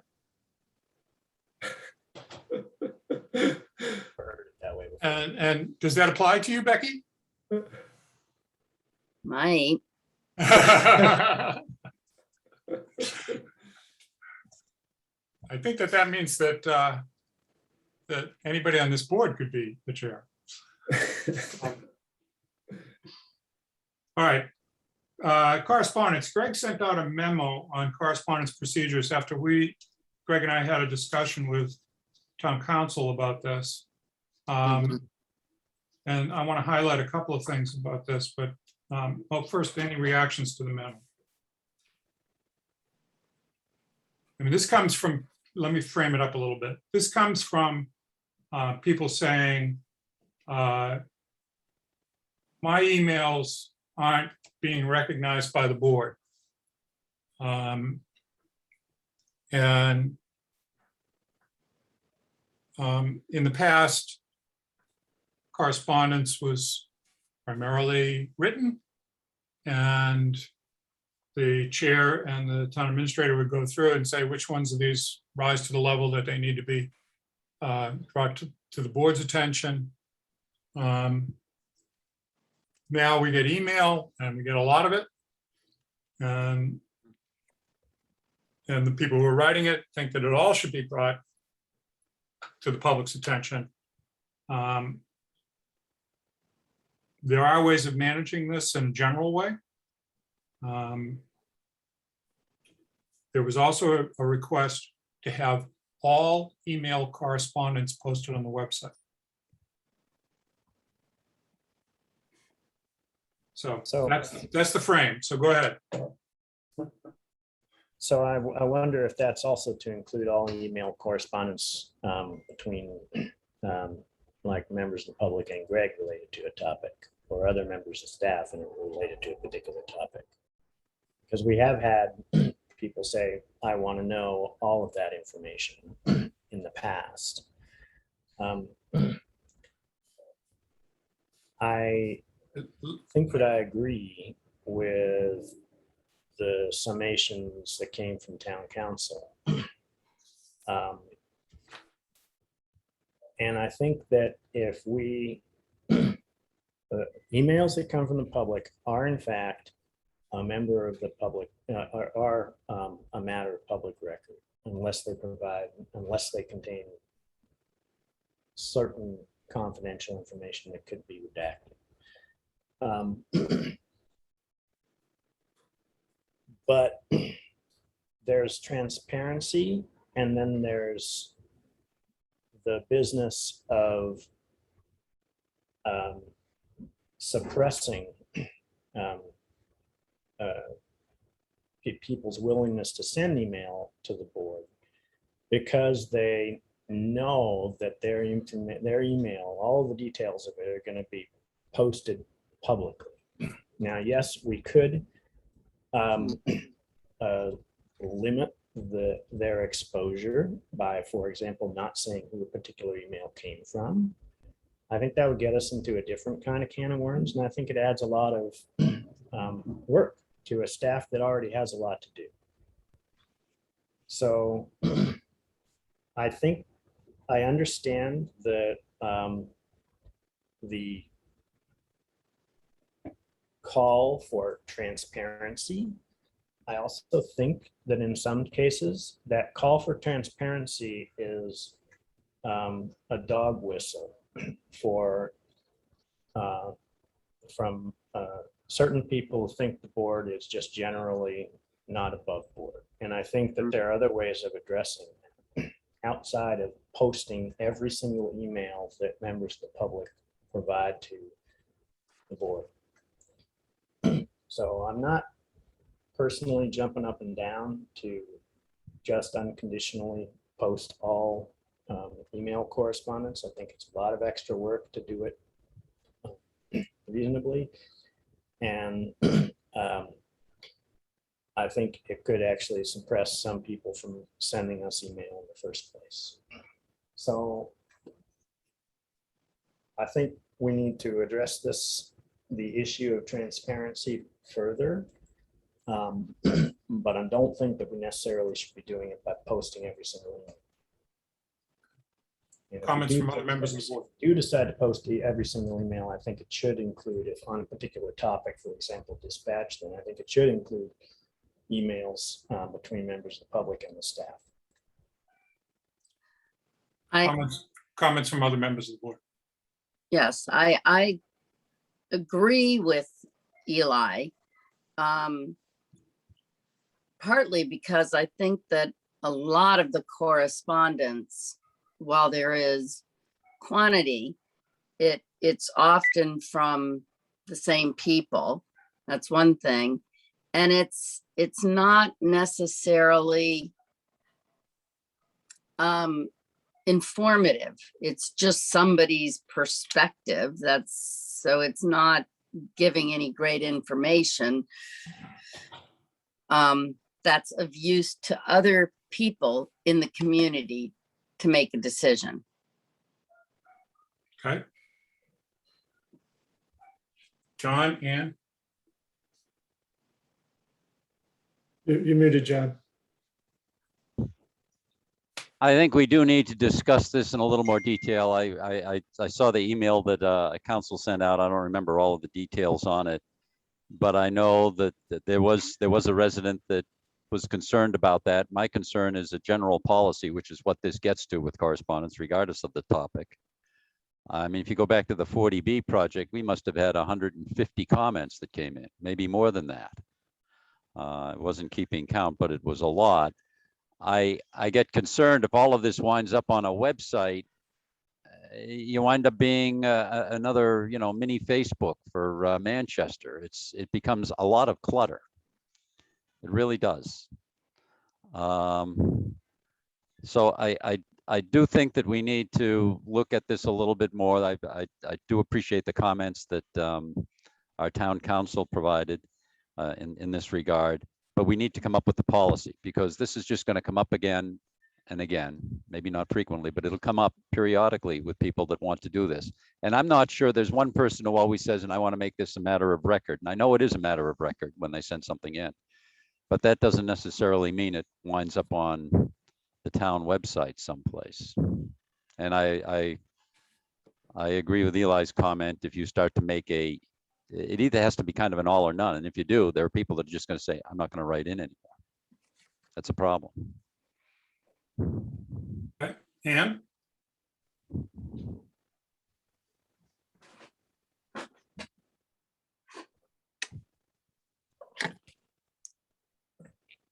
I'm sorry, and I don't know whether you don't have a comment or whether you are having trouble with your connection.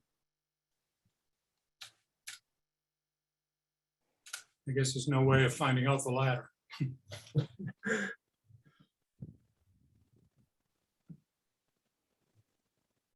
Yeah. Okay, we cannot hear you.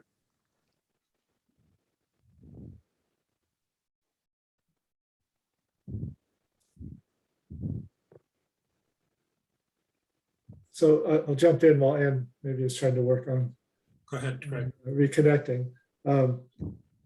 So I think, first of all, town council's comments about the website, I think is appropriate. It's a town website. It is not a public forum. And I worry about perpetuating inaccurate information. And there's enough inaccurate information flying around as it is. And if we're posting anyone's email to us that contains inaccurate information, then I think that's a problem. And to police that becomes a real nightmare and opens us up to censorship claims and all kinds of problems. So I do think we need to steer clear of posting any and all emails or letters that we might receive. Town council is not aware of any town in the Commonwealth that does that. So I think we're on safe ground there. I do think it's important to recognize people have written in, and as I said, you could do that in a generic way. On the dispatch, at the beginning of that topic, you could say we've received 10 letters, and 3 were in favor of staying in-house, 3 were in favor of regionalizing, and the other 4 were questions and they weren't sure where they stood. I think something like that is appropriate, and we could do a little better job doing that. One of the challenges is that emails that are sent to just me or to just one of you, how do we handle those? So I think perhaps we need to let people know if they wish to be included in the generalization of comments that we receive, then they really should specifically say that on their email, or make sure that they address it to all 5 of you at a minimum. So there needs to be a way of distinguishing what's an individual email versus what someone wanted to have shared as a general public comment.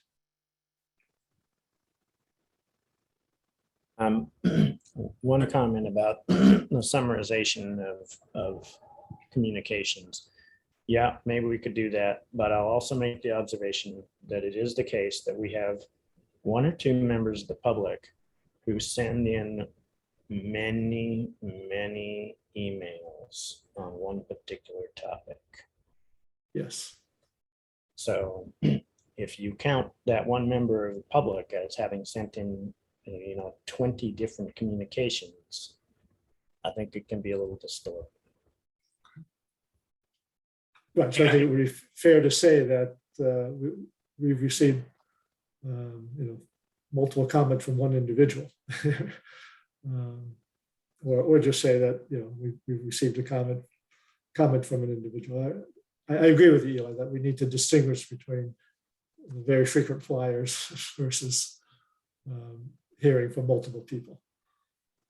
I agree. I wrote the very same comment on that subject. That it can seem very misleading, simply because of, again, quantity. Okay, in the interest of moving on, or moving through this, Ann, are you with us? We can hear you, see your lips moving, but we don't See hear your you. lips moving. Do you know sign language, Ann?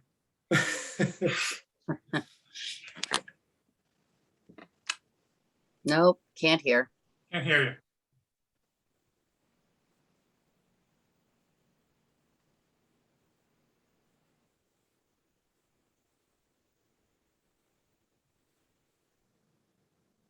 No, your video image is frozen. Is she able to chat? Can she write a comment? You could enable the chat. We can enable the chat and then read it in. I just enabled the chat.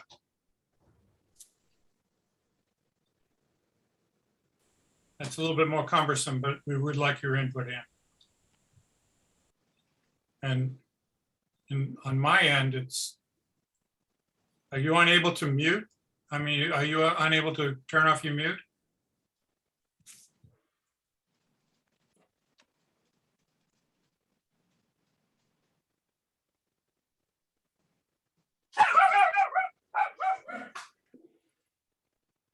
Whose dog? She who just muted. Becky, guilty. Okay. And if you make comments in the chat, we can try and pick up on those comments. Okay. I would like to make clear that this is not just a Board of Selectmen issue. This is an issue for all the committees in town. And one of the things that Michelle talked to us about was public records and emails. And this comes back to our discussion about who should have a town email address and how do we capture without having a subpoena for every member of a particular committee's address if they're not using town email. So Greg and I talked about this a little bit and came up with a suggestion of having a chairman concon at manchester.mass.edu.us, chairman planning board, etc., posted on the website, and that all those comments that are going to become part of the public record would have to go through there. Getting everybody's individual, I mean, if you receive an individual email that goes to your manchester.mass.us, that's part of the public record. That's searchable, and public records disclosure request would capture that, even if it didn't go to the chair of our board. The same holds true for, I think, the planning board has these town email addresses, and there's one other board, ZBA, I think. Is that correct, Greg? No, just the chair of the ZBA. Just the chair of the ZBA. Okay, so I think that we need to institute this, and we suggested doing it as chair ZBA at manchester.mass.us, so that we didn't have to change them every time the chair changed. that the password would be given to the chair and they would have access to it.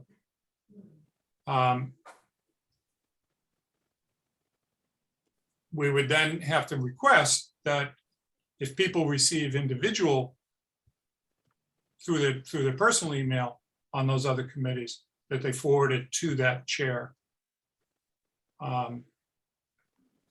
email.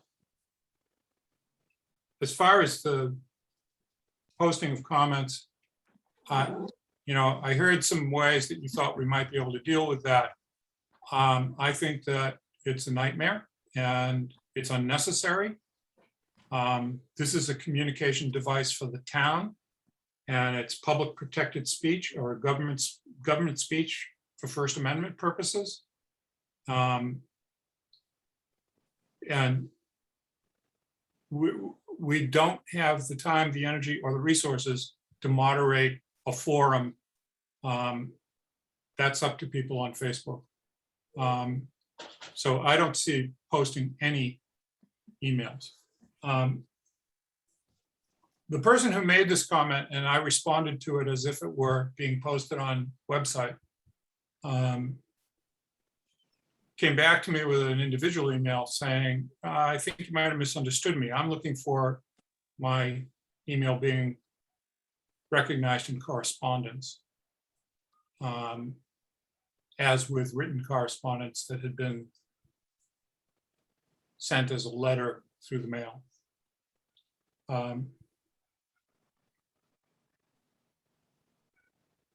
I don't like the idea of saying we received 3 positive and 2 negative, because that sounds like voting. And also it would be at the discretion of whoever was making the comment, what was positive and what was negative. And if there's pros and cons, or there's just questions, I think that that's problematic.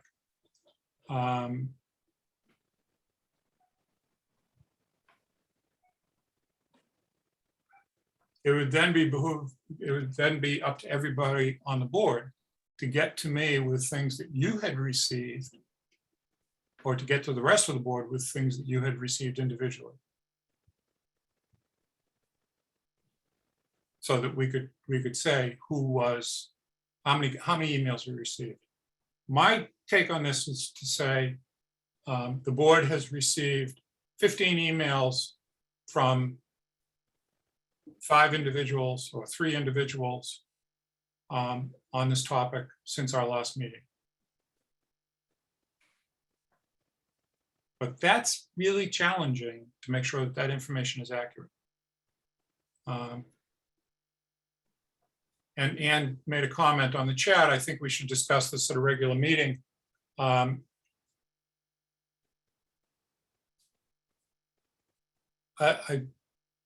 agree, Ann.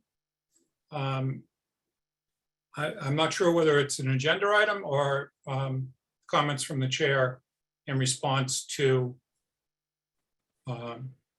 things that were brought up by people in a previous meeting. I worry about opening this up to a wide-ranging discussion that can become an incredible time sink with the public.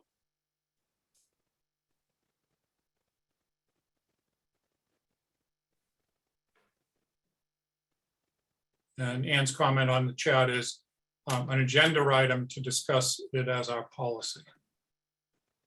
So if that's the consensus of the board, we'll do it. And I can make a comment from items not on the agenda, because we've already posted our agenda for Monday, that the board will be discussing its policy on communication at our September 7th meeting as an agenda item. Is that how we want to handle this?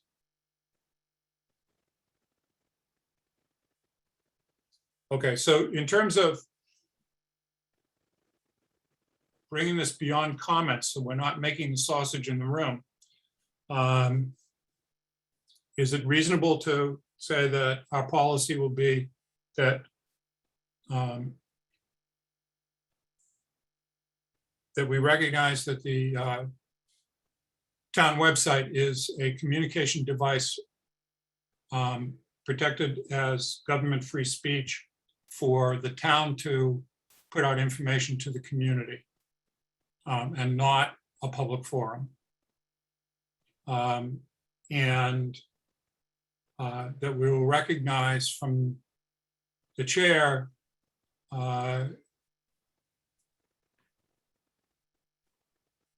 the number of emails that we have received, and this is tough because, you know, if we've received 20 emails on 4 different topics, how does that get clarified? Are we able to say, just as we do, letter received from Verizon? Can we just say correspondence from townsperson A, townsperson B? I guess the issue I'm having with this whole correspondence / transparency, it's not a lot of people. We've got 2, maybe 3 people, and who repeatedly say, I've sent you my comments and I want this to be on the website, but their comments are not anything more than their own opinion. And I don't, that's, as you said, that's kind of like what's going on the internet. That is not the function of the website. I don't think we need to. I don't think we're going to do anything with the website. So let's try and stick to what's going to happen on the agenda and how we address emails. I think we say, well, we received a letter from Verizon. We received a letter from customer A, I mean, townsperson A or townsperson B. I don't think we need to be any more specific than that. I would not want to. Ann's made a couple of comments I want to bring your attention to. What happens when people figure out that sending an email might get them attention. Snail mail. And I don't want to put anybody's names to these emails. Well, snail mail or email, all the same, mail. So there's no requirement to put any correspondence on the agenda. It's really those items that you feel are not an agenda item. So if you're getting comments on dispatch, you don't need to list that separately because you hold specific agenda items on dispatch. So that's the time. That's the time when you would mention it. For their agenda to be, the people have said, I want you to say, this is now part of the, I want you to acknowledge receipt of this. There's no requirement to do that. There's no legal requirement. To let them understand that. They need to know that. And maybe you do that already. Maybe as chair, when somebody emails, you say, consider this consent, of receipt. This is all that will occur. When they say a matter of public record, I don't think they're necessarily meaning on the website, are they? Mm-hmm. Well, I think that's what their expectation is. I don't know the answer to that question, John. Okay. I mean, I'm all for acknowledging, yes, we received your letter. And Jeff, I think it's a good idea to say, oh, this week or the past 2 weeks, whatever the hot topic is, we received several letters, or if you'd like to quantitate it and say 6, that's fine. I don't even think you need to say, oh, all from one person, although, I don't know. Well, there's an email put today. things in perspective. We all know what the situation is with these folks, but when they say a matter of public record, is there some public record? Yeah, there is a public record, which is what, searchable, Greg, or is that just a euphemism that really doesn't mean anything? So any email is a public record by law. Okay. Any Okay. email that is sent to you or to me To our public address. Yes. is a public record. Okay. So they're saying something that they don't need to say because by definition, when they press the send button, it's part of public record. It is. Okay, and is Now, some- searchable under certain circumstances, makes no commitment for us to have to put anything on the website, but if under certain circumstances, you could search the public record for that information. If we got a public records request that said, That's right. I want all the correspondence you received on dispatch, we would be obligated to search our Okay, email files and provide all of those. I don't know if those people understand that's what that means. Because John, I asked that question, where Yeah. does it go? Sonia has it on her hard drive. So no, it's not accessible to just anybody in town. And as far as being on the website, we had one townsperson just this morning who emailed saying she wants it on the town website. And I think there's some confusion between what people they think public record means and what town council Okay. might think. Well, it should be a topic. I don't think we can solve all of these details here, but it should be a topic in a future meeting. And we should clarify this is what the perspective is in the comment that you just made, Becky. I think people should understand what public record means. I would agree with that. What I don't want to happen is have a discussion, an agenda, a public discussion of whether we put it on the website or not. No, it's not a forum. This is not a forum. It's not going to be a forum. There's never an obligation to take public comment. Right. Obviously, it's good practice when you can, but there are times when you can say this is a board discussion only. Mhm. And that's perfectly legitimate. Obviously, you don't want to do it for every topic. You want to encourage public debate, so I understand that. But it is occasionally appropriate to say, this topic is for board discussion only. So would we do that for this particular topic? My vote would be yes, but I don't vote. I do not think that this should be a public forum. This topic should be a public forum. I think this should be a policy decision that we make. Okay, I agree. Yeah, and then announced at some meeting and say, this is a topic and this is the policy that we've got. And I'd like to make one other little observation about the correspondence section. The correspondence section serves a couple of different purposes, and it could easily turn into the bucket, the social media bucket. Mhm. Right? What, to my mind, in part, what the correspondence section really serves is when correspondence arrives that the public might have an interest in because they don't have another way of receiving the information, or we're not necessarily going to discuss it in a board meeting because there's no requirement, there's no action to be taken, no decision to be made. It provides us a way of making that information available. So for example, all the Comcast notifications to us go into correspondence. We're never going to discuss those in general as an agenda item, but they should be made available to the public because they impact the public. They're notification of some impact to the public. Same with some various different notifications that we get from the DEP. So I think that that's really what the correspondence section, the value of the correspondence section is. And we conflate it with a soapbox for the public to air their opinions on input that they're trying to give to the board on matters that the board is going to discuss. We can really turn it into a mess. okay, I want to stop this discussion, okay? I don't think that we're going to put anything about emails into the correspondence section. Okay. Because as Eli was just saying, if we do something about Comcast, that letter is put into our packets, and that letter in our packet is then now going to be published on the web.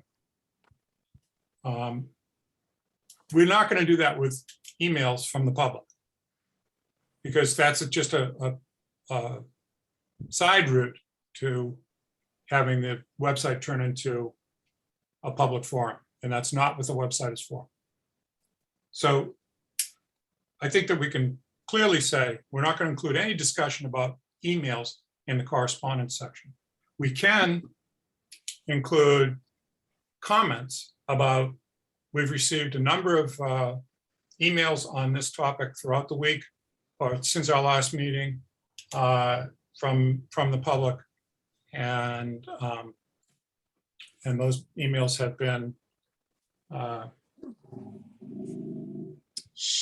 been circulated among the board.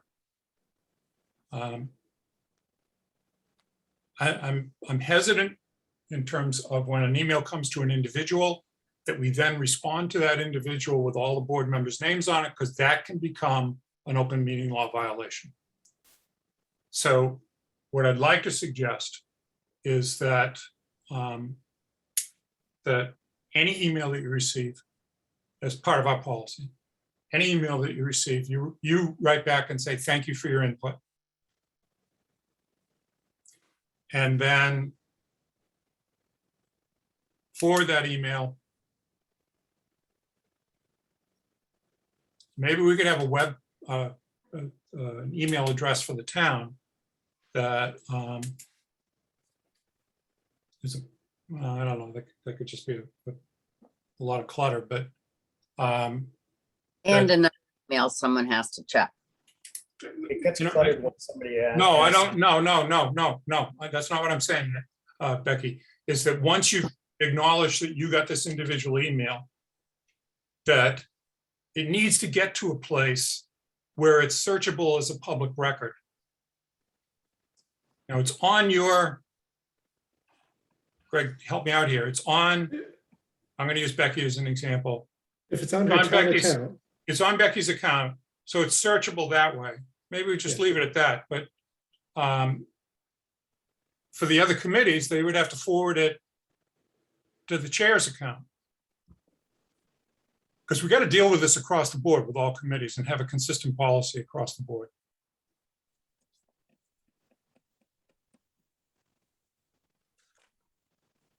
And Ann made a comment, so our regular correspondence switched to snail mail. If that's the case, we are not obligated to put any resident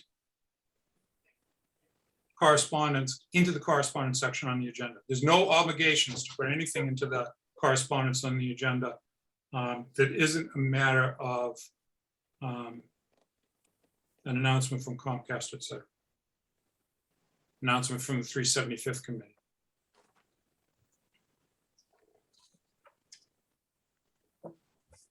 so maybe a better title instead of correspondence, maybe we put public announcements.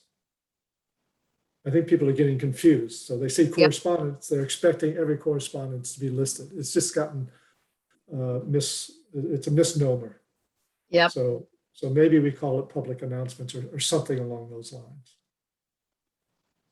And it was really designed for what Eli was talking about. It's about those items that would not normally be made public unless we did so. Okay. Mhm. All right, so let's leave it there. Eli, do you want to draft something from this with Greg, or I can draft it with Greg? Anybody Sure. else wants to draft it with Greg? Happy to do that. Okay. And then we can take a look at it as an agenda item for board discussion only. Want this done by. So if we aim for that for September meeting, September 7th. So to be circulated by the board in our packet, let's say by August 31st. Does that work, Eli? Sure. By August what? 31st? Well, actually, August 15th. Does that work? All right. All right. We're moving on for the next section to status updates. And Hopefully this will go a little quicker. we pounded through those. Status updates, Greg. We're going to start with compost siting. Yeah, so we're waiting to hear, I actually have this on Monday, but waiting to hear back from Black Earth on edits that they would like to recommend to the contract. And hopefully we will hammer out the final version of that contract for you to approve at your September meeting.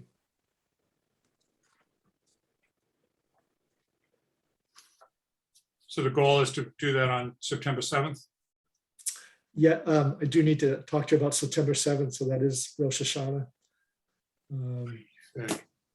So it would be better if we did that. All right, everybody together. Oy vey. Thank you.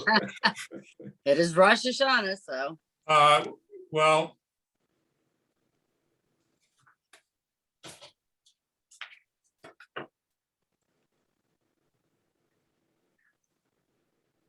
So Monday's Labor Day. Rosh Hashanah begins on Monday. The evening, and then Rosh Hashanah day, and the second night is Tuesday night.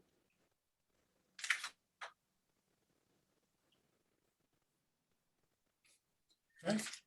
So do we go to I don't have other people's agenda. You know, who else is meeting when? We may have to go to that Thursday, if that's doable for people.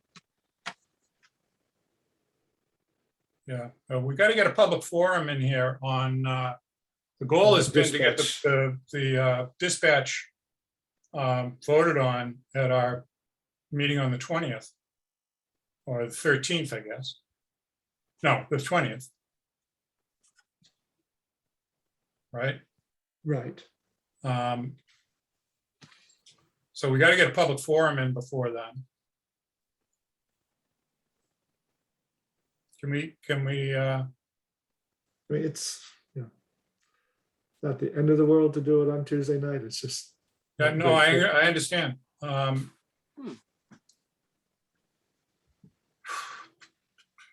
When do we do our public forum? On dispatch? Would the 16th work? No, no, that's Yom Kippur. Yom Kippur. Yeah, that's Yom Kippur. How about that? That's even worse. And Yom Kippur begins on the 15th. The evening up. Yes.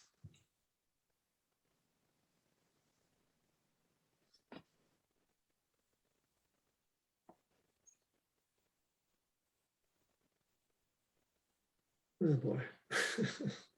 Well,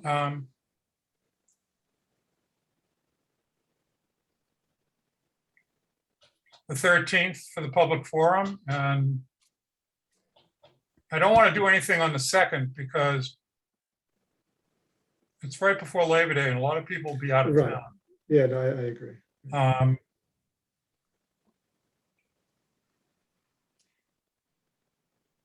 And the 13th is So- actually a planning board meeting, right? They will have been in recess for the month of August, so that will be their first meeting back. The meeting the 23rd, they have one meeting in August. Whoops. Oh, they are? Okay. Yeah, the meeting the 23rd and then the 13th. Wait a minute, the meeting the 23rd and the 13th? 23rd of August. Yeah, they're meeting the 23rd of August, and then they meet on September 13th. Okay. So like I say, What about the 8th or the 9th for our first BOS meeting of the month? right. I just like to double check if what kind of conflicts there are on the 8th, but I think the 8th could work. Is that a problem for anybody else? I am going out of town on the 7th and I don't get back until the 12th. However, the 8th would be an easier night for me to do than the 9th. This is for a wedding, and they're providing we're still able to fly. Okay, so we're shooting for the 8th for our regular board meeting, and the 13th for the public forum, and the 20th for a decision on dispatch.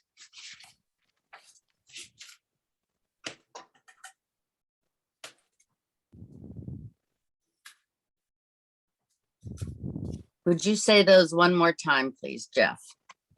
The 8th for our first regular BOS meeting.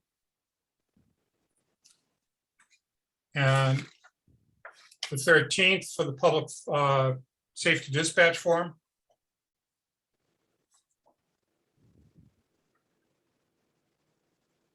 And the 20th for a decision on public dispatch at our second meeting of the month.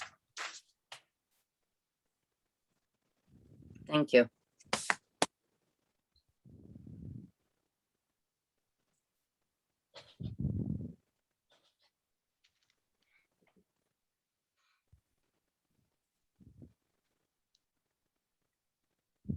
Okay.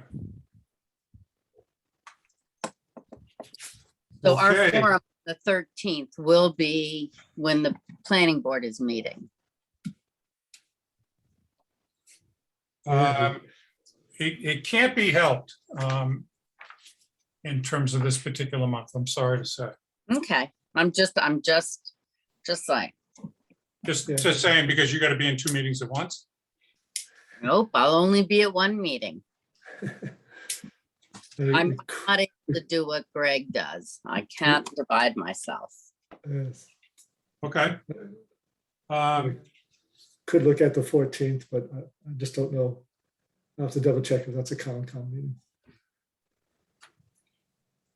Greg, can you take out the low hanging fruit here? Let's skip over fall town meeting and the LCD planning. Zoning recodification that Eli and John brought up. Yeah, well, those are underway. We will hear back from the planning board about the recod in 1st of September and where they are. Public safety dispatch, I think we've just talked about. Senior center, I was going to give a quick update on that on Monday, but we finally do have the appraisal. I think it's time to have one of you perhaps join me and Nancy and meet with the Masons and see if we can advance that. Tucks, the docks, the bid, we do have a contractor on board, came in under budget the second time around by giving more time, and that project will be completed by Memorial Day of next year. Center Tree Culvert, that's a bigger discussion about PR and how to manage that, disruptions. The Water Resources Committee, we need to decide if you want to resurrect it. Concom has suggested that it becomes a subcommittee of theirs.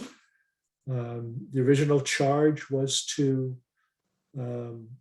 study the water resources of town and to come up with some bylaws for its protection. Both of those things were done. So there is the Horsley Witten water resources study for the town that was completed in the early 90s. And then shortly after that, the zoning regulations were amended to create the water resources overlay district and the floodplain district. So you could argue that the committee's charge was completed. I think there's interest, there's clearly interest in having the committee reactivated to monitor and to give input to future development.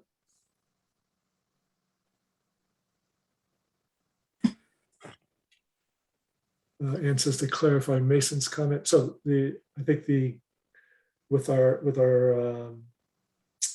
appraisal in hand, assuming that you want to try to acquire that property for a senior center, which I think it's our best option, we can sit down and try to negotiate a deal. I actually have a lot of concerns about that one.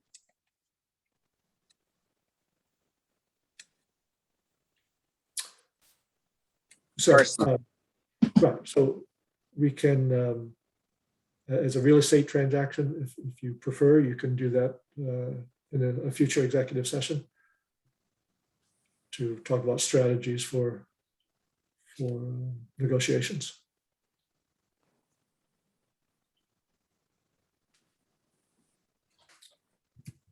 And then let's see, liaisons I skipped over. Just do we want to? That's something I think we should talk about. The committee and board charters, something that was started but has been on hold for a bit.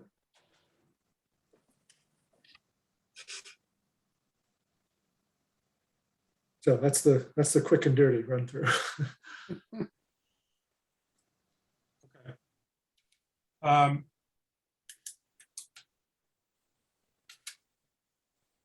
Let's come back to liaisons to town meeting, to town committees. How many liaisons do we have at this point? We have Becky in planning.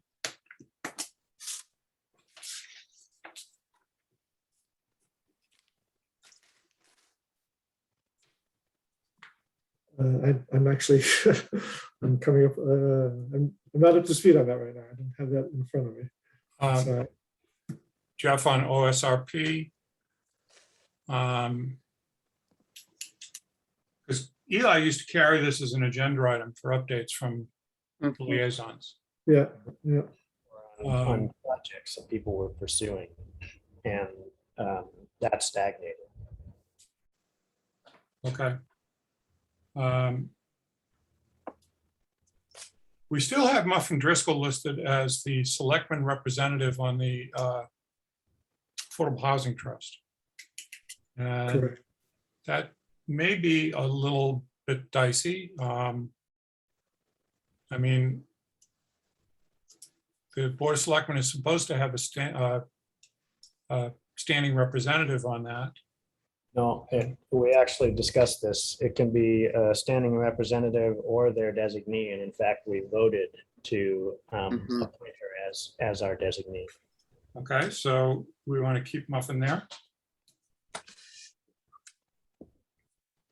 I think it makes sense, but we would need her to come and give us updates then. Yeah, she has sent us emails. Right.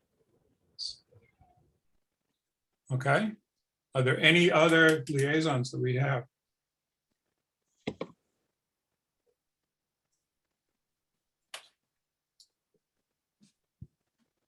Well, then that's But I pretty. think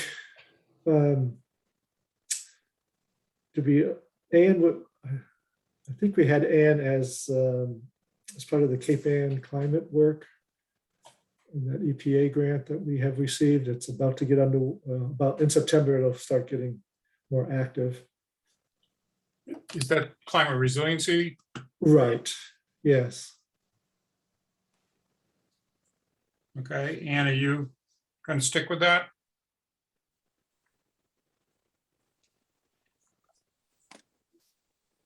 Yes, she says. Right. Looking forward to that. Yeah. Okay. Okay. That's good. I'm wondering if it might behoove us to have someone else as the planning board liaison, just because of some personality conflicts. There are a couple members of the planning board who will not respond to me. And if someone else were involved as liaison, they might be able to get more information. When you say that they won't respond, it's you make a comment and they don't comment, or? Either that, or in an email for clarification purposes, yes, I doubt they will not respond.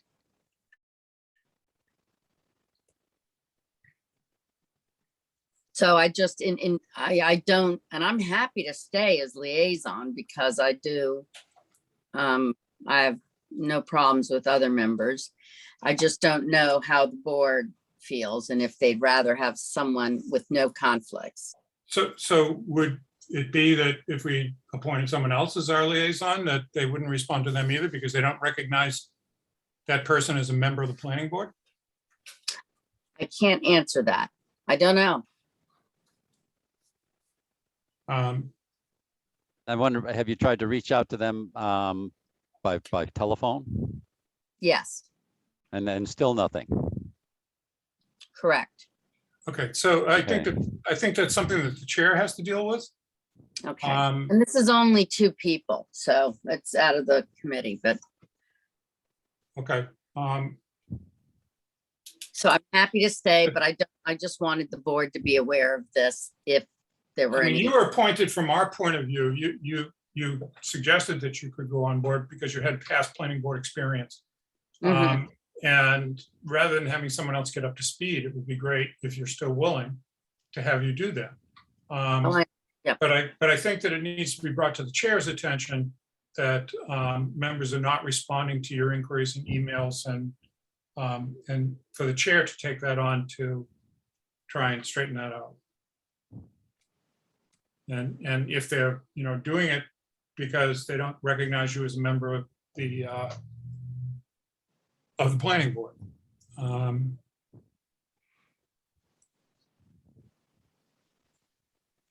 So do you want me to reach out to the chair? I would like you to do that, or if you want me to do it, I will do it. Nope, happy to. Okay. Easy enough. The designee to the Affordable Housing Trust is actually written into the membership of that committee. And as a board of selectmen, we could write into the membership of the planning board, a board of selectmen designee.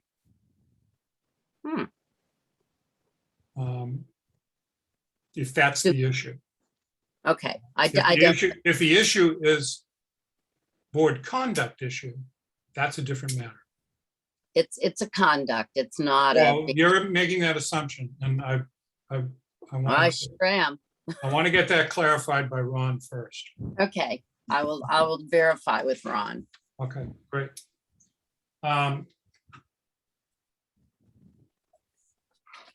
And the OSRP is about to finalize their draft. And I can stay with that. So do we need someone on the ZBA? Someone liaising specifically with the ZBA, particularly in light of the possibility that our 40B project may come back to the ZBA. I personally don't think so. The ZBA almost exclusively adjudicates specific applications that generally work independently from the board of selectmen. I don't think they should be.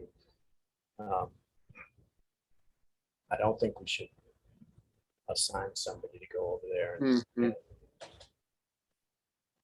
be connected with it. Okay. I don't think it hurts for the chairs to talk from time to time to see how things are going in terms of committee members, but other than that, I think that should be the limit. Okay, so we have Becky at Planning Board, Jeff at OSRP, Muffin at Affordable Housing Trust, and Ann at the Cape Ann Climate Resilience Group. I'm not going to make a formal motion, but that's the consensus that those people will continue in those positions. Yes? Yes. Okay. All right. Anybody else? Or forever hold your peace. Okay.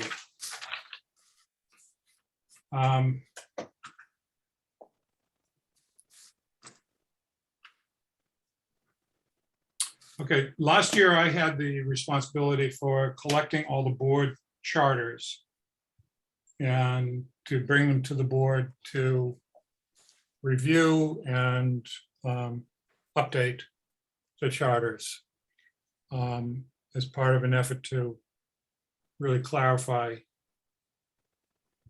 what boards are doing and what their charge is.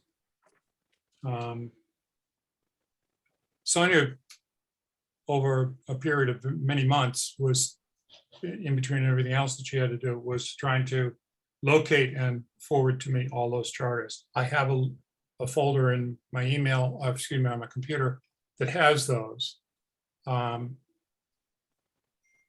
We need to have, we don't have all of them. Some of them can't be located or haven't been located. We need to have a process about what we're going to do with this information. The second part of this was, first part was locate all the charters. Second part was to review and suggest changes as needed. I think this should be done by a subcommittee of the board. I don't think that this is something that needs to be done in a full board meeting format. And two board members not constituting a quorum of the board could do this. I'd be happy to turn it over to someone else, since the chair's duties are Yeah, I would. are inspiring. I'll volunteer to take that up. Okay. We have a second member who is willing to take a look at these charters and carry this forward. I'll help out Eli on that, Jeff.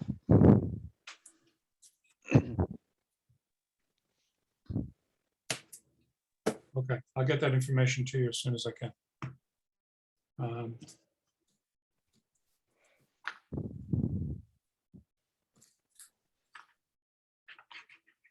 Okay.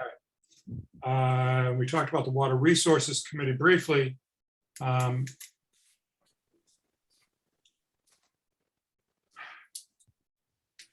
person who is, or not just one person, there's a couple of people who brought this up, but one person in particular is, has been moving this. And when we've said, you know, we think that they met their charge, they were never disbanded. And the question here is, we have something on the books from town meeting that says that this is a duly constituted separate committee of the town. For us to change that, do we need to take it back to town meeting? The short answer is yes. And, Yes. and in the interim, can we have that, the duties of that committee be a subcommittee of Concom? I'm not I think prepared you to can- make that decision here today. I have not yet gone back and reread all of that data. It's something that we need to go back and close on. But my purpose in bringing it up was not to make a decision on it today, but to say that it needs to be a priority. Okay.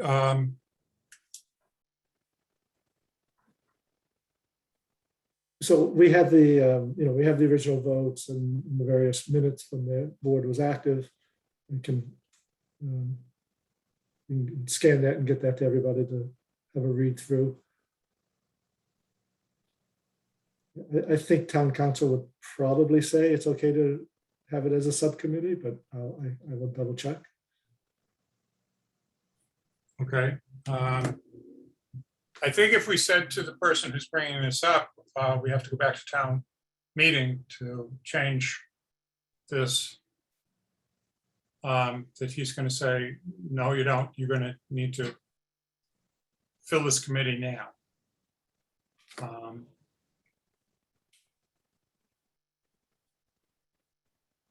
Yeah. What I'd like to do with this today is I'd like to get a board member to take the lead on this.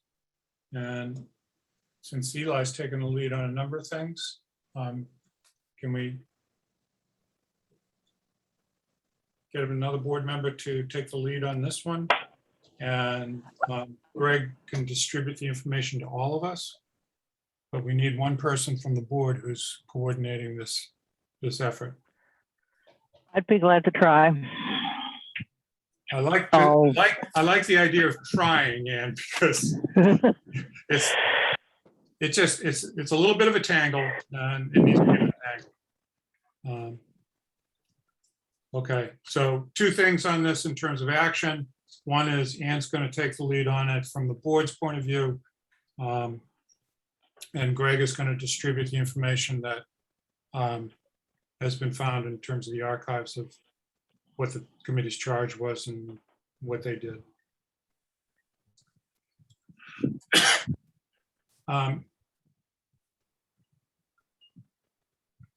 Greg, do you think we need to do a public forum on the Central Street culvert?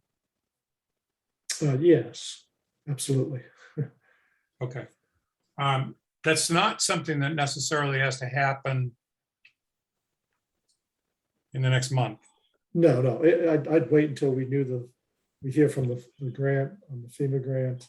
So When's this that is supposed we won't hear from that until December. So this is a winter project. Okay, so we definitely want to have a public forum on this, because just so that everybody on the board is clear, this is going to stop all traffic on Central Street for up to 6 months, and at times that figure gets pushed up to a year. So all traffic on 127 will have to be detoured around Pleasant Street, past Eli's house, and then down School Street. This also blocks sidewalk access. There's no sidewalk access. So is the scope of the public forum the management of that logistical tangle? Or is it around design issues? I'd like to make sure that we make that clear. No, this is the management of public impact. Okay. It has nothing to do with design issues. Good.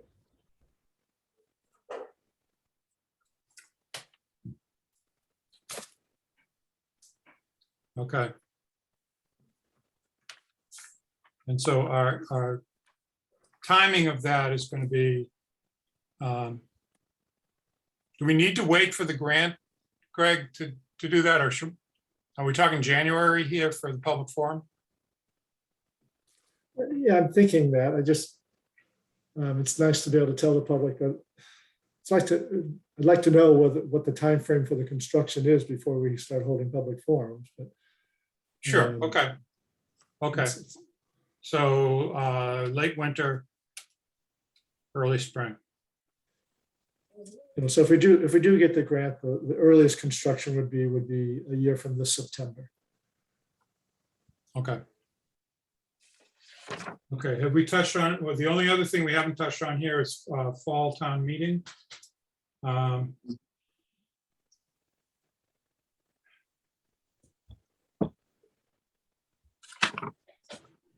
We've had very limited scope in our town meetings, our annual town meetings. This fall town meeting is going to need to address the Hamilton project. And that's the road past Gravely Pond and the transfer of land. And that's going before planning board, right? First, It before already us? has. It Already has. And they did endorse it. Okay. Okay. And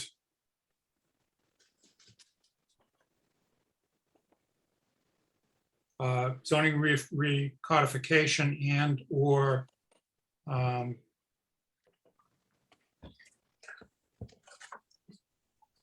One's the numbering and one is new zoning articles. And we've suggested to the planning board to do this in pieces and don't try and do it all in one town meeting. And that perhaps the fall town meeting, just do the numbers.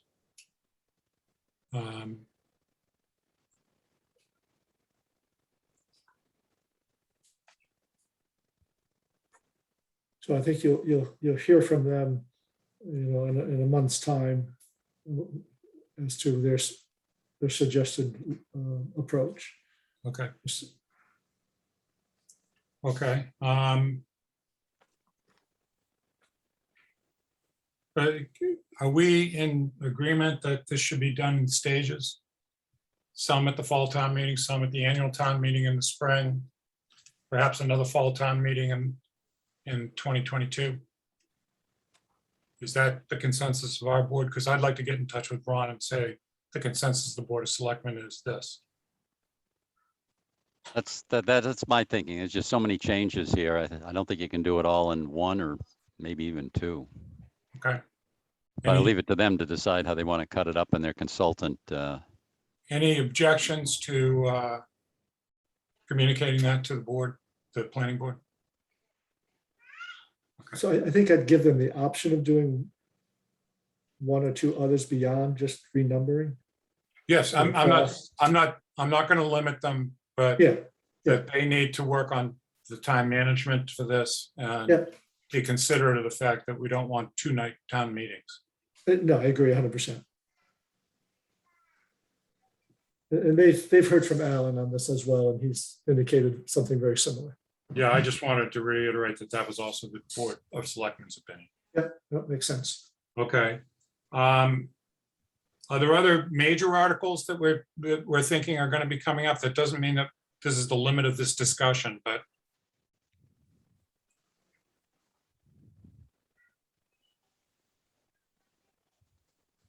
I have one, which is a kind of a minor procedural, and that is to change the name of the Board of Selectmen to the Select Board. And we become Select Board members. And it's not just politically correct. The Select Men's Association has changed, the statewide association has changed their name to Select Board. And a majority of towns have also done this. So it's not politically correct language. It's to be aligned with our professional organization and et cetera. So I'd like to see that on the warrant. I don't think that'll be with any, I don't think that's going to be controversial and take up any of the time. Okay. And any other articles at this point that you are hoping would show up in this meeting? There's, can you hear me? I can hear you, We Ann. It's can. wonderful. We love having to hear you. Go ahead. The planning board voted to put forward a bylaw changing their committee size and from an elected board to an appointed board.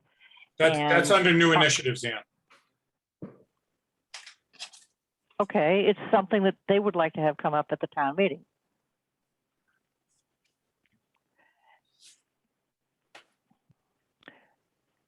And if we're not going to do it, we ought to tell them why. Or if we're not going to put that forward, they can put it forward, I guess, with signatures, Okay. or maybe without. The difference is that if the Board of Selectmen chooses to support that change, that they don't have to get signatures. If the Board of Selectmen does not support that change, I think that for a meeting other than the annual town meeting, it requires 100 signatures. Is that correct, Greg? Yes, correct. That is not unanimous from the planning board. Yeah, Okay. That was a, I don't want to get into the ins and outs of that. Right. But I've recognized Ann saying we got to consider that this may be an article in the town meeting. Yep. And then we need to have our own discussion in a public forum other than this one about whether we're going to support that or not. Is that agreeable to people? Yes. Yes, Okay. And On Monday night, you're slated to talk about the trust, Affordable Housing Trust, and the DPW site as a potential article. That'd be basically a straw vote, a non-binding. What's the sense of the community? okay, And then also related to Monday night's discussion, Parks and Rec may be seeking some community preservation money to do some design work for the burn dump as a multi-purpose field.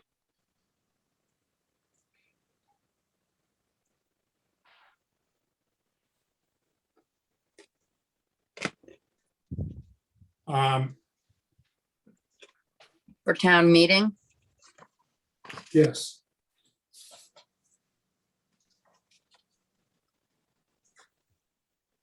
okay.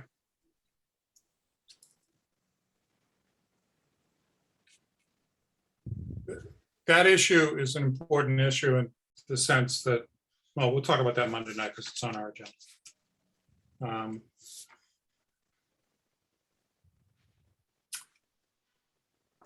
Any other town meeting articles that people are thinking about?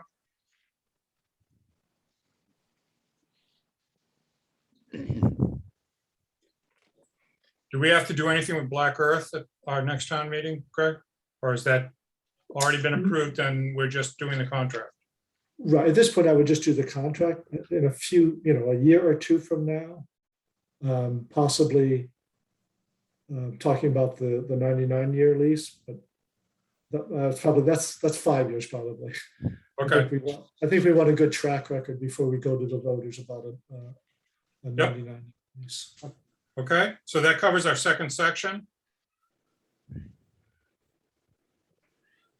New initiatives. We got a lot.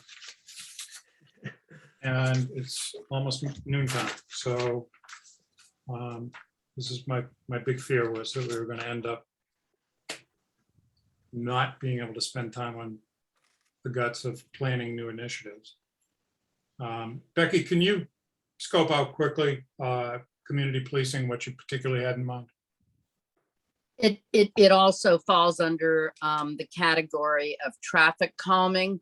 Yes.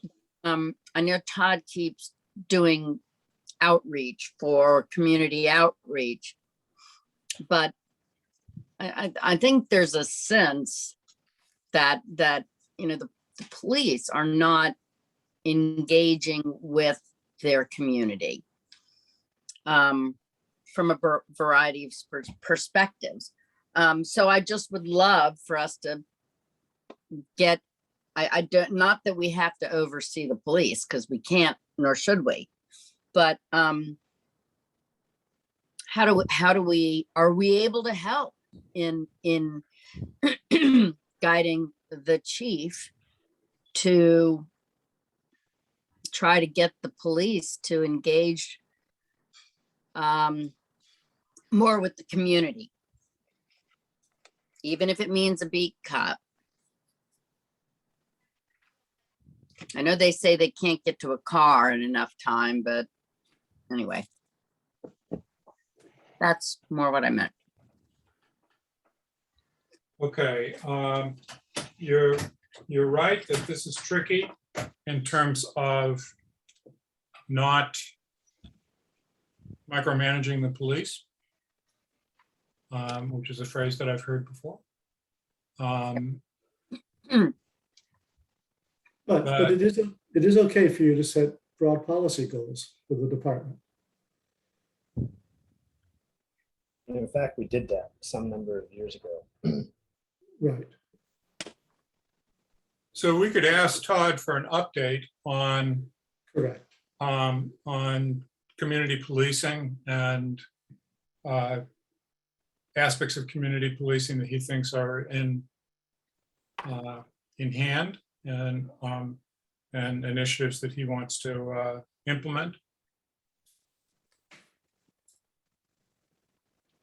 Is that a reasonable thing? Becky? Yeah, absolutely. Yep. Okay.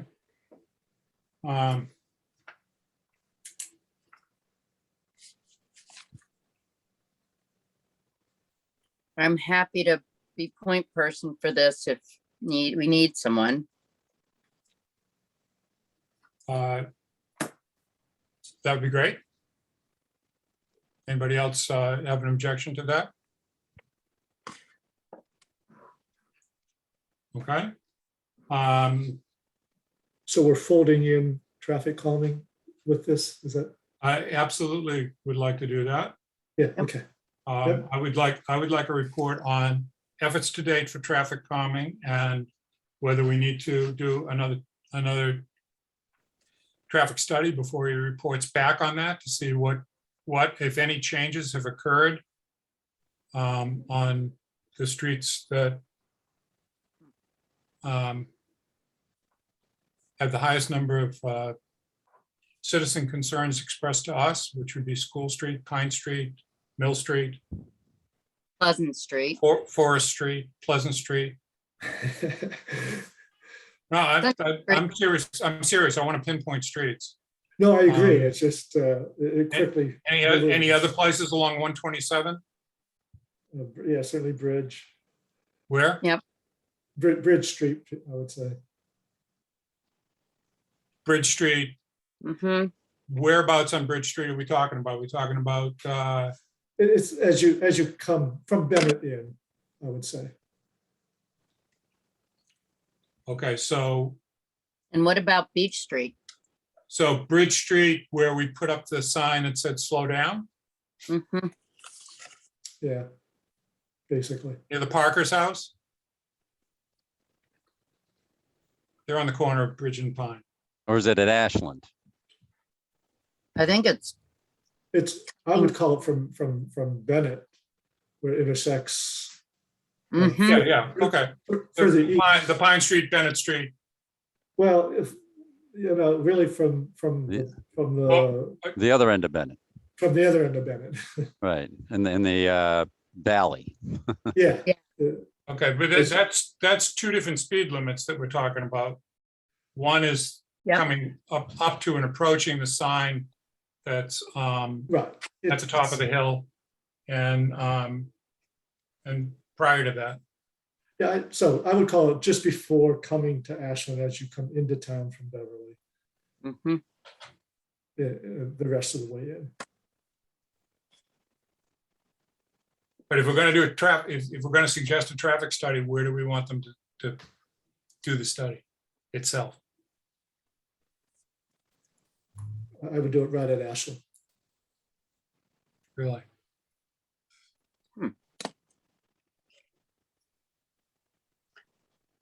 Okay.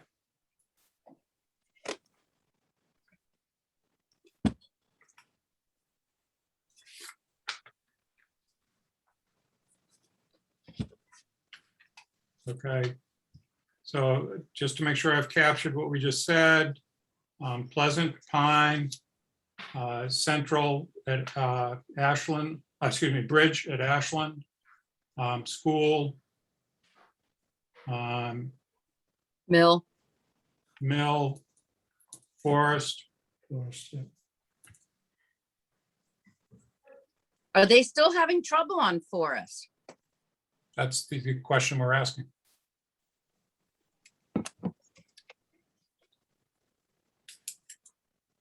I think that the stop signs have really had an impact, Mm-hmm. but I don't know that.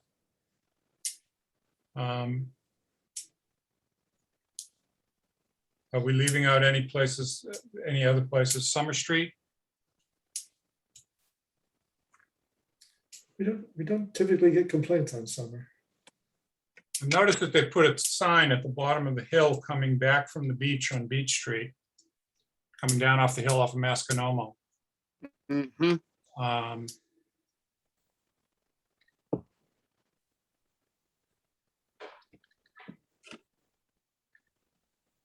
Okay, do we want to include beach? I think we should. Okay. All right, Becky, I can send you that list. Okay. All right, let's keep going.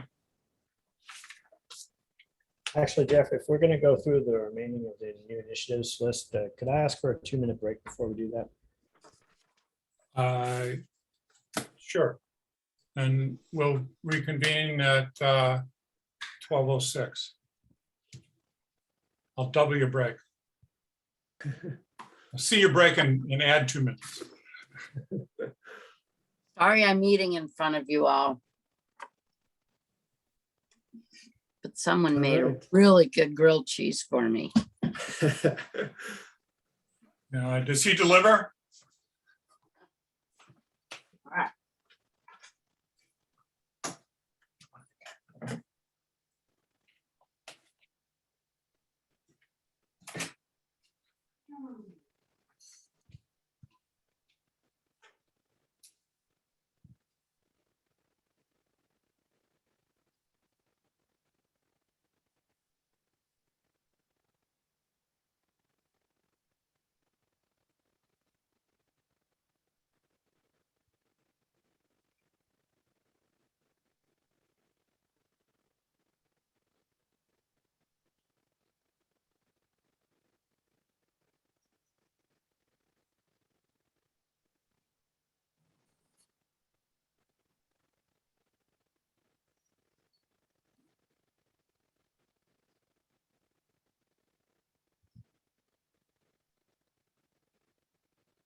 I got 12:06.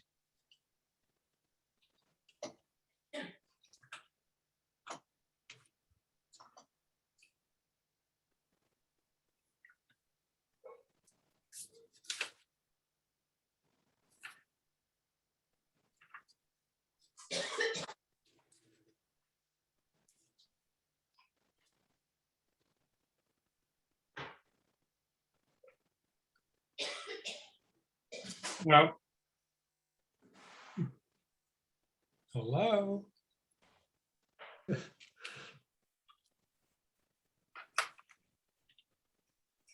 Different clocks being watched. I can see you, Ann.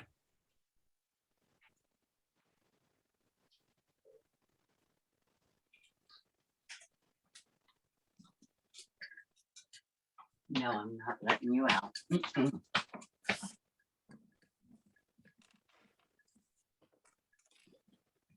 I'm talking to Jay.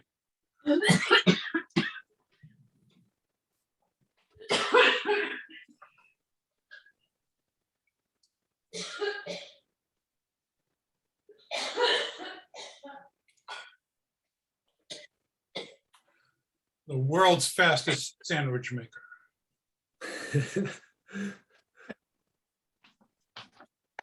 Yeah, haven't eaten today, so I need to get a little something. Okay, I want to be clear that we're not trying to solve these problems now. These are new initiatives, and mostly what I'd like to do is I'd like to get clarity around what the initiative is and maybe one next step, and get somebody on it who's going to follow it and make sure that it stays in the board's attention. All right.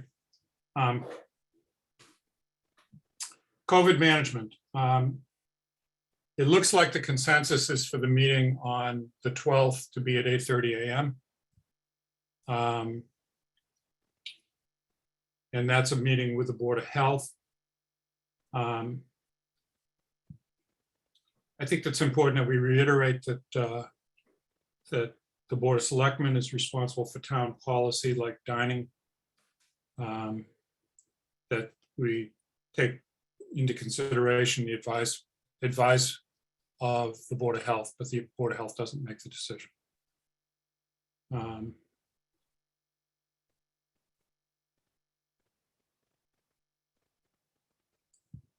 And there's a whole scope of things that we dealt with before when COVID first came up, that other than right now dining and indoor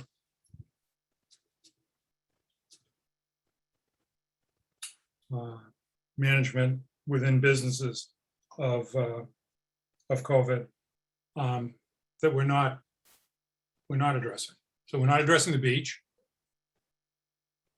We're not addressing public gatherings and size of public gatherings. And the advice from the state has been that local governments can make their own decisions about whether to mandate mask wearing or whatever. Any kind of quote unquote mandate, of course, we run into enforcement issues. So since we meet less frequently than the news about COVID moves, I'm trying to understand a way of I brought this in as developing a process for changes in US town policy for managing COVID, given how rapidly the situation can change. So any comments that you have about this? I don't want to go deeply into this, but any comments that you have about it in terms of a process for managing the changes in policy? I mean, do we hold emergency board meetings, et cetera? And what rises up to the level of an emergency board meeting? I think any substantial policy change at the state level could potentially give rise to an emergency board meeting. Or if there is some sort of local event. The last time we had an emergency board meeting at the outset of this was when a neighboring town had a sudden upsurge, and they took a fairly dramatic step. I think it was Gloucester. So I think it's I think you just play it by ear. I don't think we need to set the specific criteria right now.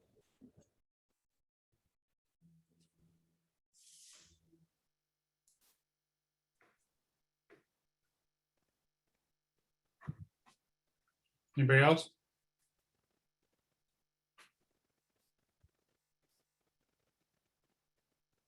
I'm in agreement with that.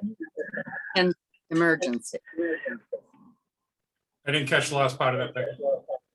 I said, I agree with that, and that's why we call emergency meeting, right? It's PRN.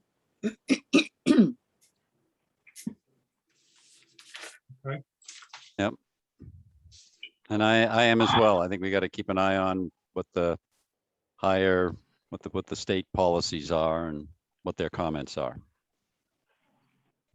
I think the Board of Health has gone to every other week reporting when things started to settle down. Cases in the town. Do we want to make a recommendation to them that they go back to every week of reporting? And we can make that recommendation when we have a joint meeting.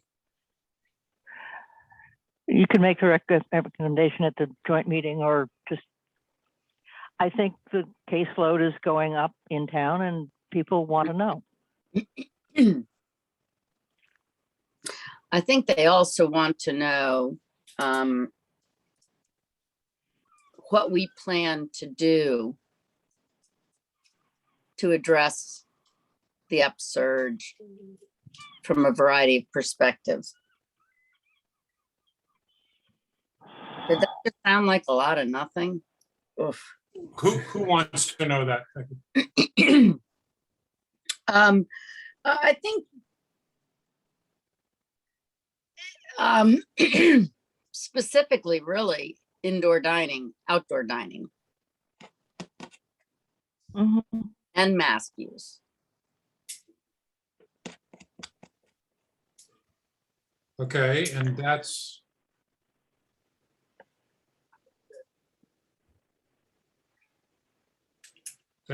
part of what the joint meeting is about.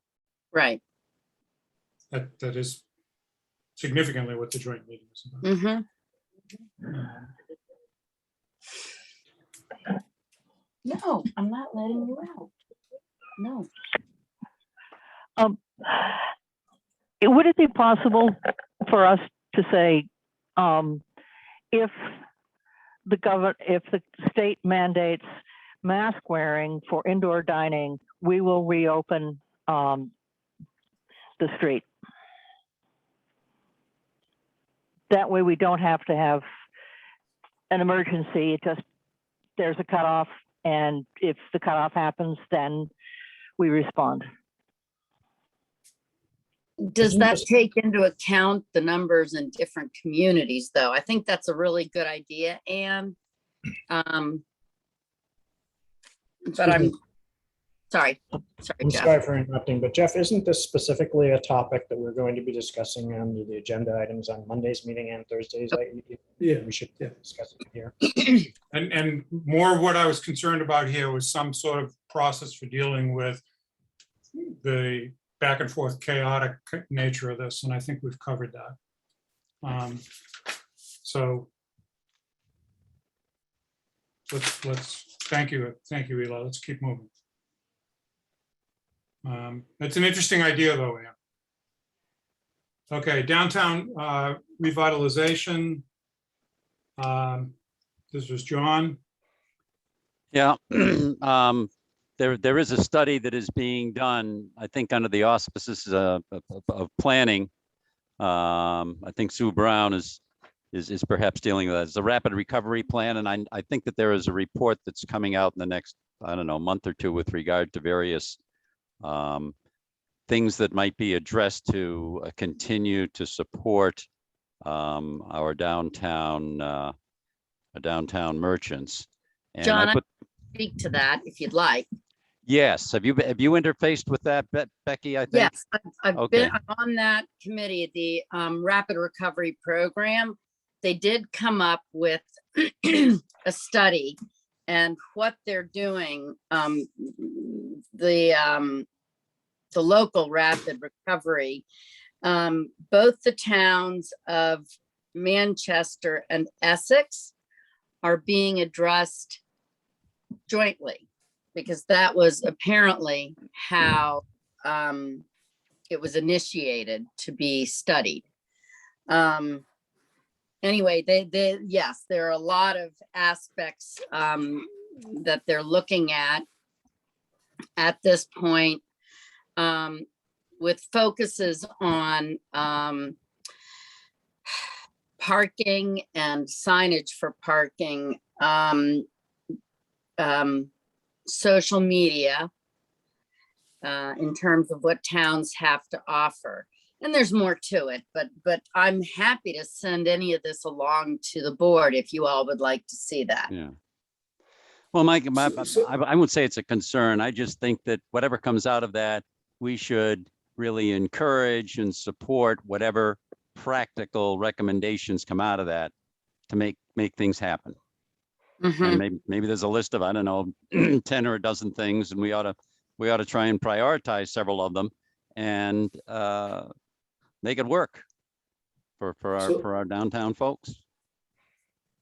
So I think what you'll see is eventually a set of recommendations that'll focus on 3 or 4 high priority items, and you can potentially use some of your ARPA funding, the federal dollars that we're receiving, to help pay for some of the recommendations.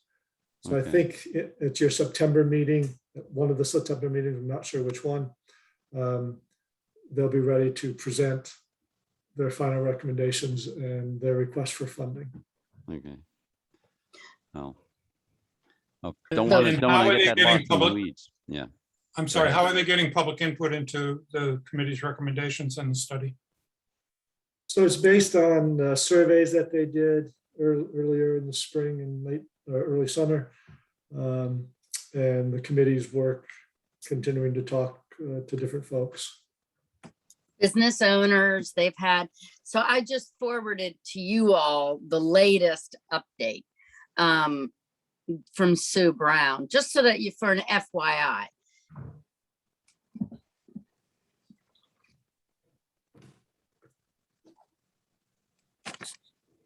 But also we've got, the Greg, what is the group of local business people? Chamber of Commerce. Yeah, Chamber. so the Cape Ann Chamber of Commerce also received a significant grant to reopen and get promote businesses locally. I know that Erica Brown's been very active in that and very Yes. helpful. And Sue's been monitoring that as well. And so a lot of their activities are focused on, again, having a good presence over the web for businesses. The Blue Dot program is something that all businesses can take advantage of. I think there are 180 businesses in Manchester that have been approached. So it's a lot of, it's not just the shops on Beach Street. It's also folks who are working from home. So businesses, folks who have are self-employed or whatever and have their own business operating out of the home. So there's a lot of different things that are happening at that level. And again, we could have a more detailed presentation on that at an upcoming meeting. Okay. I do want to just reiterate, because I did ask Sue this, because the needs that were picked up on for Manchester and Essex, as you might expect, are very different. But because we entered this as a joint study, it is continuing as a joint project. So that's why we're not being addressed as 2 separate towns with different needs. But it doesn't preclude us from going out on our own on some other ideas and suggestions that were very Manchester specific. Right. And I'm happy to stay on as liaison for that as well, if you'd like me to.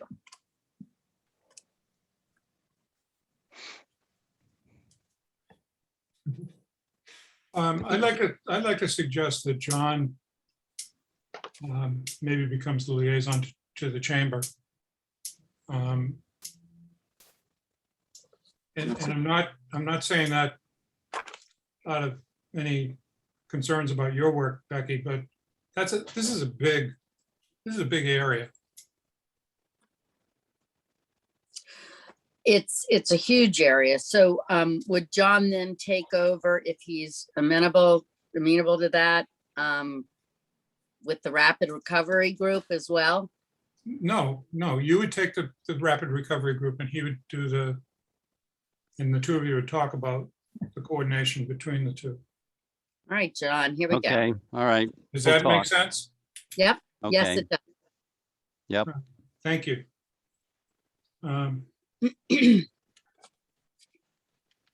Housing diversification. John, tee this one up quickly. Yeah, okay. This is another one that I just don't want it to get lost in the weeds. I know that the Affordable Housing Trust and is certainly taking a lead with regard to the housing plan that we've got. And this really touches so many things that we're involved with regard to the DPW site and things that might be happening at Newport Park, et cetera. And I just want to make sure that it stays pretty high on our radar. I think it's going to probably have a life of its own that is going to force it that way, because who knows how the whole 40B thing is going to play out. But we can't lose sight of the initiative here with regard to whatever happens with the 40B initiative. So, I mean, I just want to make sure that it's high profile and should be one of the top half a dozen items that we're looking at on a pretty regular basis.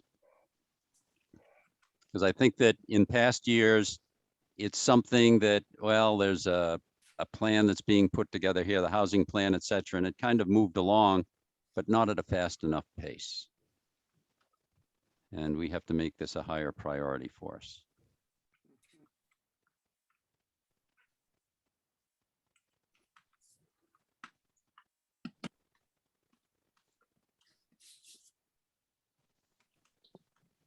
Okay.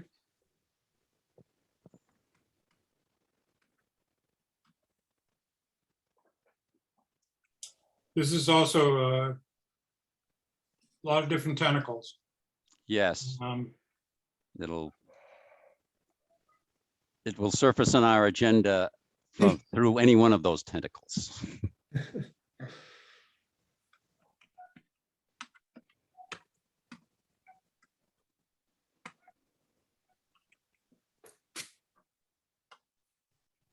Okay, I'm going to say that I'll be lead on this.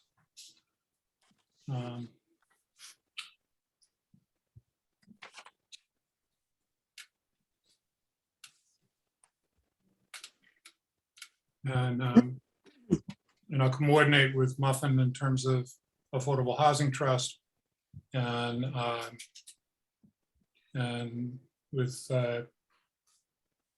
with Greg for things that are coming through from MAH. Jeff, are you familiar with the Manchester Essex Diversity Council organization? Or Greg, are you? No, I'm not. Okay, I believe this is through the school, not through the school, but came out of that. And I can send you each, if you'd like, a link to that. Is Someone, that specific to housing diversity? no, Okay, it's diversity in general. For example, being the select board as opposed to Board of Selectmen. Diversity in general. I don't know if that's of any interest. I think with the number of initiatives that we have right now, I mean, you're adding in one. And please send the information out and let's try and think about how we might address that. But Right. I'm not going to say creating more diversity within the town itself is going to be a very specific agenda item of the board. Right. I don't know what information they've collected at the, That's a really big area as well. yes, it is. Okay, the planning board organization Ann brought up in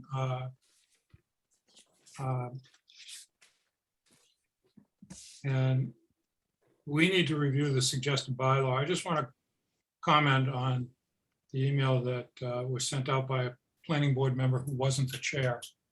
And I had a specific conversation with him about, I need those kind of communications to come from the chair so that I know that it's representative of the entire board and not just an individual on the board. That's why I responded to that individual that way. But how would you like to how would you like to review this suggested bylaw and make a decision about whether the Board of Selectmen is going to support this? And we need to do this fairly quickly. So that if we say, no, we're not going to support it as written, that gives them the time to collect signatures. How would you like to deal with this?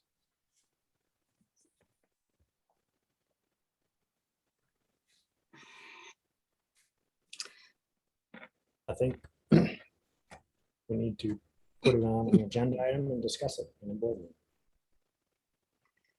It was a request that was made to us.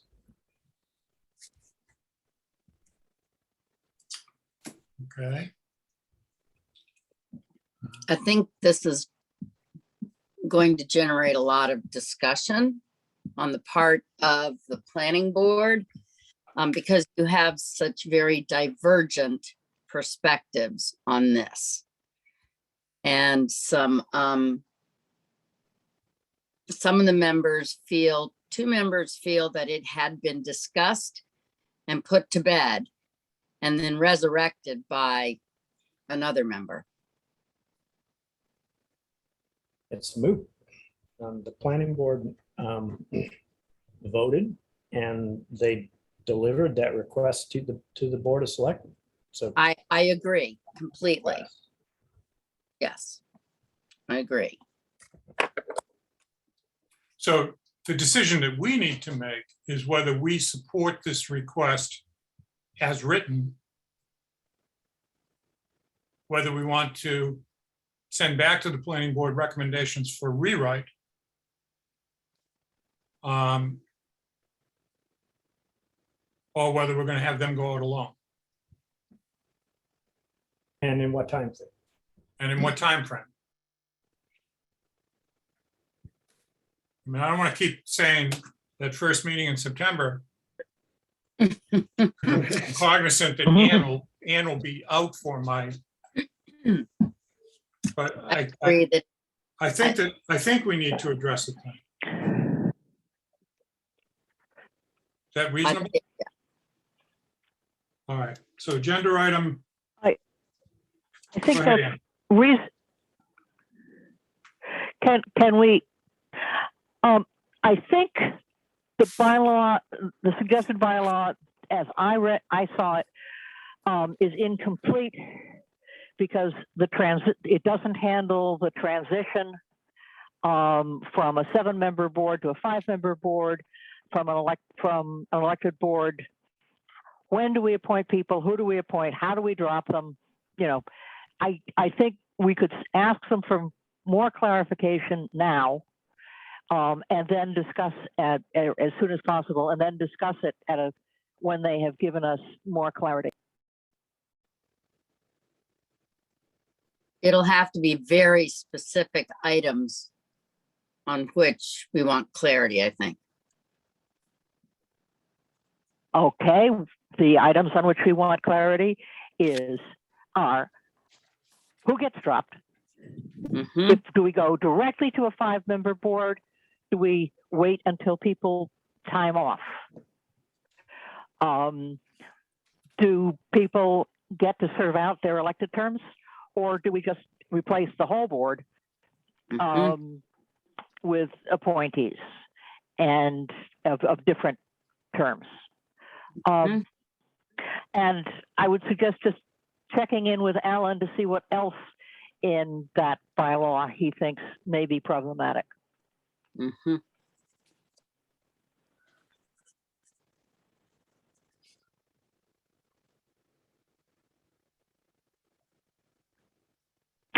There's a lot of ground to cover between now and the closing of the warrant, and giving them a warning that it needs to start now is to their benefit.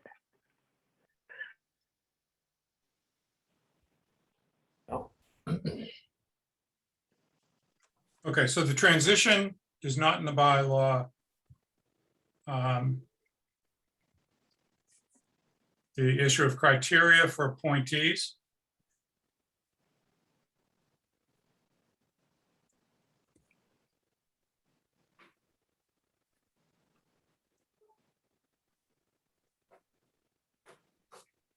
That is whether they have to have a professional background in planning. Mhm. Has not been adequately addressed in the bylaw. I'm trying to get an email together to get to Ron. And I don't know that they want this to come back to them. But we're saying we cannot support this bylaw until these issues have been addressed, correct? I certainly can't. Yeah, I agree with Ann. Okay, so transition, Criteria.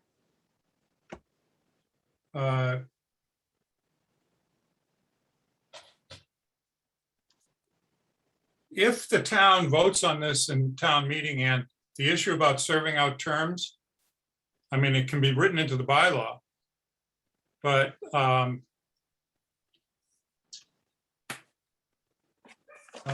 it could also be written into the bylaw that the entire planning board will resign and be appointed 90 days That's after. a very, yeah, 90 that's a days after- variant. That's a variant on transition. That's a very what? That's a variant on transition. It's a kind of transition. It's a particularly abrupt transition, but yeah. Well, no, I mean, that they would resign as of this date. Sure. And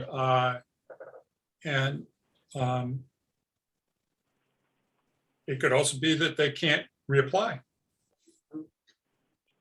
But that would be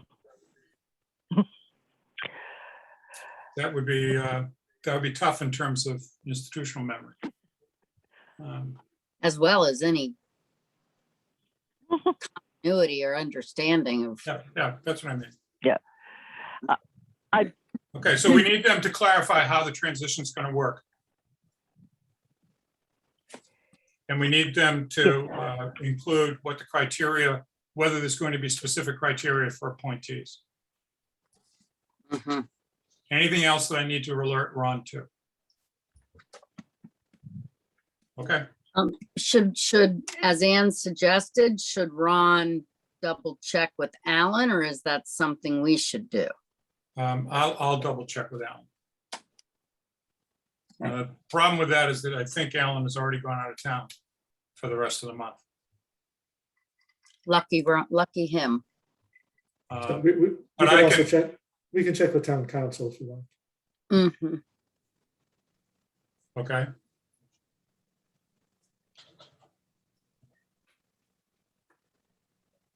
Yeah, let's do that. And then if Alan has any further input, he can give it directly to the committee.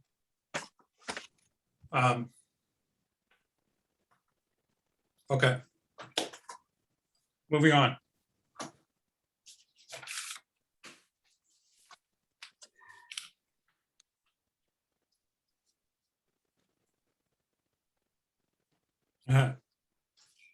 Okay, the next one is developing a code of conduct for board Wait, members. Jeff, before Okay. we move on. Yeah. I just want to be sure this is all going through the chair of planning board, correct? Yes, Okay, thank you. I'm not communicating with any other individual on the planning board besides the chair. Okay, thank you.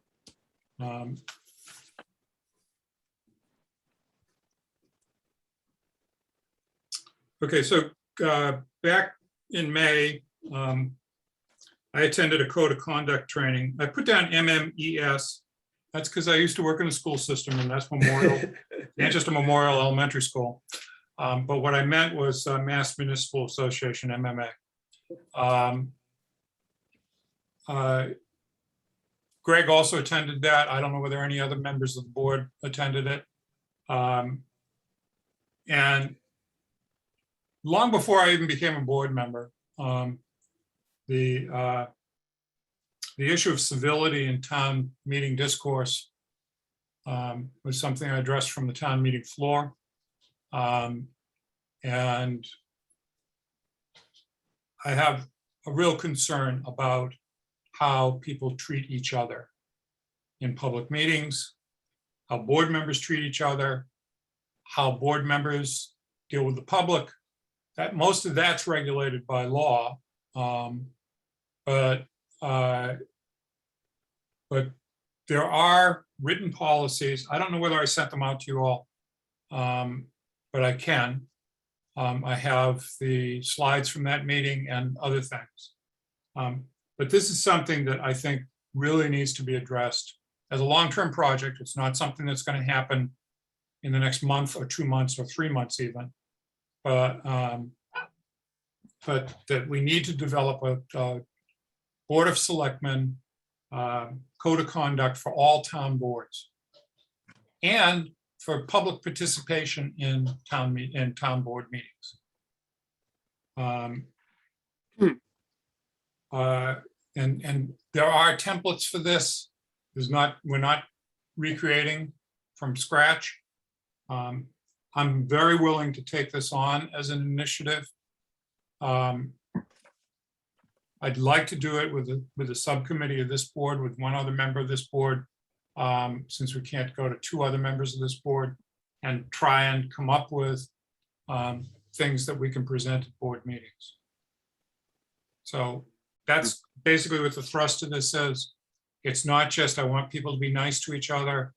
I just find it intolerable to have the kind of hostility that exists in some board meetings between board members, and in some, not in our board so much necessarily. We keep our hostilities down. But I'd like to have a town-wide policy that the Board of Selectmen creates. So if there are any concerns or objections to that, and if not, Becky raised her hand. I saw you, Becky.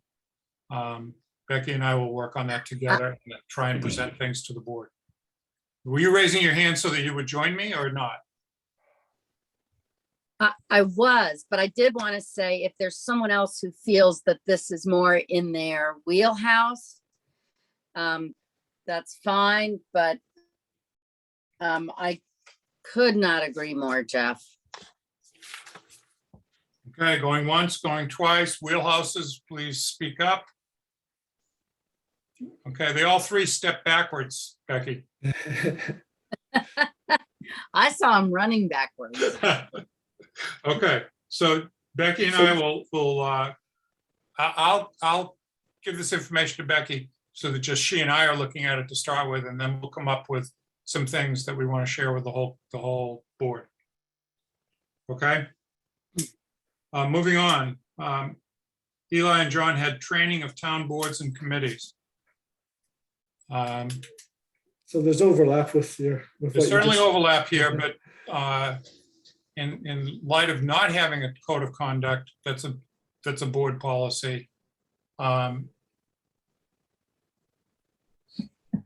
There are concerns about violations of open meeting law, of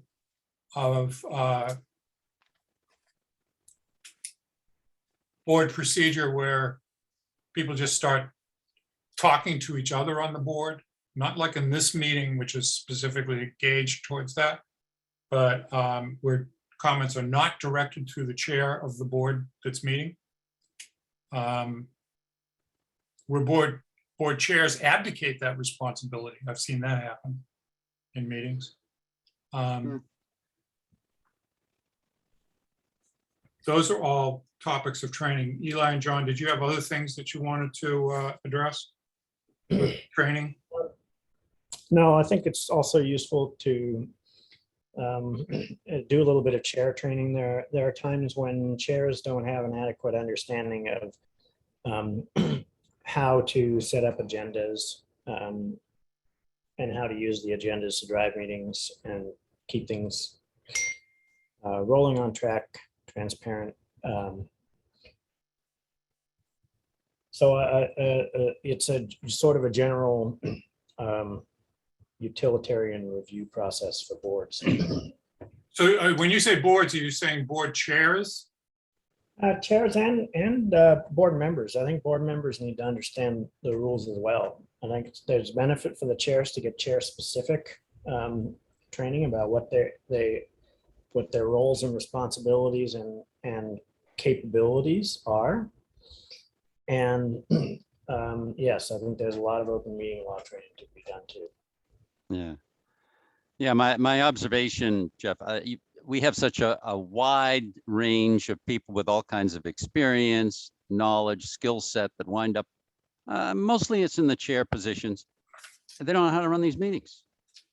You know, I mean, they've certainly maybe done it professionally, but they don't know the structure as to how things work. And there has to be some sort of training programs out there that people can kind of flip through slides and or information to let them know this is how things fit together. You know, it's not necessarily, you know, their fault. They're volunteers and they want to kind of help the community out, but they just don't have the background when it comes to meeting structure. It might even be handy to have some things, simple cheat sheet materials for common Yeah. things. They're just standardized practices that unless you have them written down or have deep experience with them, it can turn some simple process into a weird and distorted process where nobody's clear on what the outcome actually was. Was there a vote? I don't know if there was a vote. I thought maybe somebody made a suggestion, maybe they made a motion, was there discussion, but was there a vote in the end? What happened? Yeah. So simple stuff like that is. That's for chairs. Yeah, and then the outcome of that going to committee members. Yeah, I would tend to focus on the chairs mostly. I mean, you can't do everything for everybody right out of the chute, but a lot of committee members, if they see the chair doing this or that, hey, they may be in that chair next year or in 2 years. Yeah. And so I would really kind of focus on the chairs right out of the chute here and say, yeah, let's make sure. And Eli makes a good suggestion. They ought to have a little cheat sheet, little checklist. Whenever I'm going to do this, I need to do this. I may, you know, solicit a motion for et cetera, what the process is for their committee. Jeff, if I So may, again, Yep. Oh. second. I'm Eli's sorry. got it. For many boards and committees, I would agree with that. I think some, like Concom, even Planning Board, where you've got really specific procedural and bylaws that direct it. I know, for example, on the Planning Board, there are a lot of webinars that members are offered. Sue is constantly putting out there potential webinars. And this is going to be one of the, back in my day on the Planning Board, we all would regularly avail ourselves of those. There doesn't seem to be that right now, but I wonder if some of that, if there should be sort of like continuing education criteria to help them, a board member or a committee member, understand what their role is.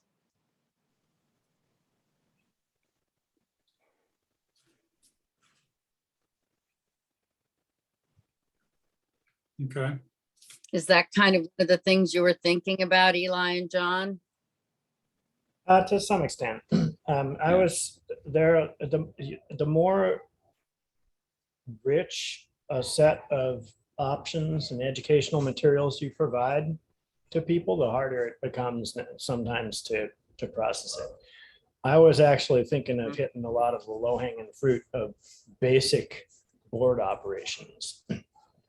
and not focus so much on the complicated boards like the zoning boards or the Concom, where they have very detailed legal procedures that they have to follow through on. Just all the basic boards, Yep. where I've seen simple, basic operations be problematic.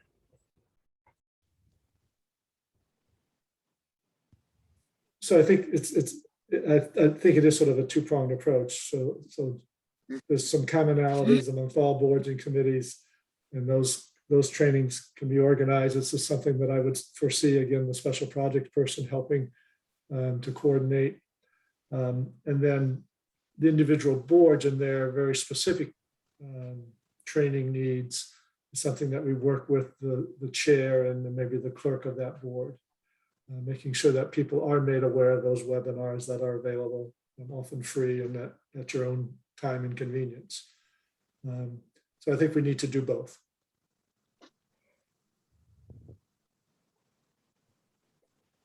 Open meeting law training is actually, Right. that's required annually.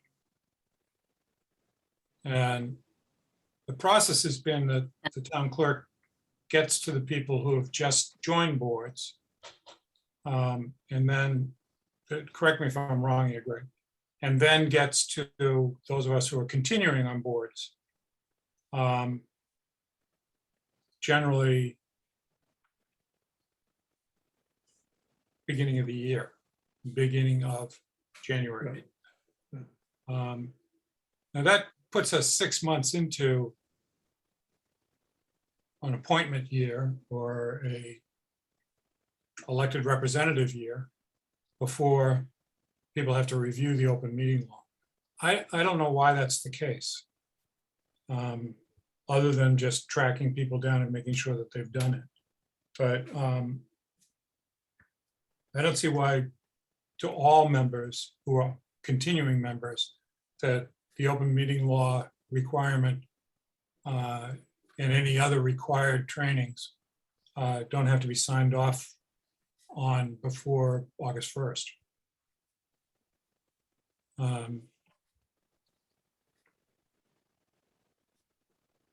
Greg, can you comment and enlighten me on? We can alter that schedule, and that's something I can sit down with Diane and go over.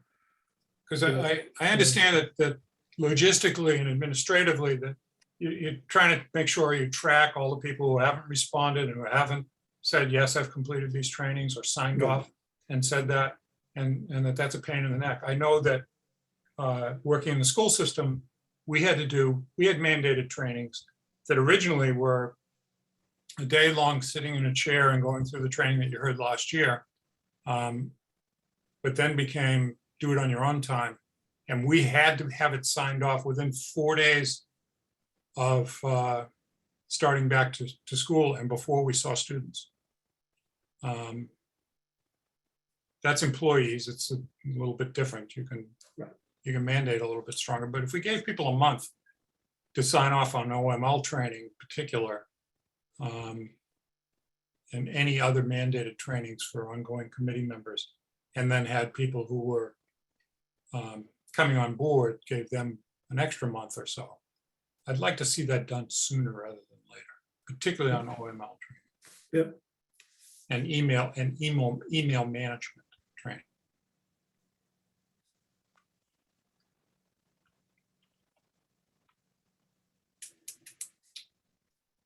Okay, so who wants to take the lead on this? I can take it with someone else. Wait, which one? That is training of town boards? Yep. Oh, I definitely want to be involved in that. All right, anybody else definitely want to be involved in that? Yes, I would like to, Jeff. Okay, then we're gonna give Eli and John the torch. So the whole conflict of interest come under that as well? Yes, it does. That's Okay. a mandated training. Right, Yeah. right. Okay, let's move on to DPW facility relocation. And basically the charge for you and John, Eli, is to come up with a plan. I would like to be involved in any training that's actually done, to at least sit in on any training that's actually done. If it means that 3 of us are there and we have to post a public meeting to do that, I don't know. Yeah, I think the first step of order of business would be to define a scope, define what we're going to cover in terms of like training materials and present that, and then decide how to execute on it. Sure, okay. Yeah. And I foresee it even in maybe 2 or 3 levels. Here's what we're going to do first. And then here's what we're going to do second. But you got to prioritize things. You can't throw all of them at that with conflict of interest and running meetings and open meeting law. You can't put all of that together. That becomes a little bit too much, but we can do it in stages, I think. Can we ask you to have that back to the board as an agenda item for the board in mid-October? Yep.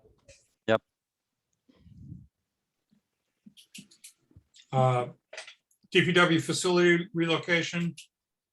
Greg, So twofold here. So backing up, I think the DPW garage is probably our most tired town facility. It is in the worst shape probably of any of our facilities.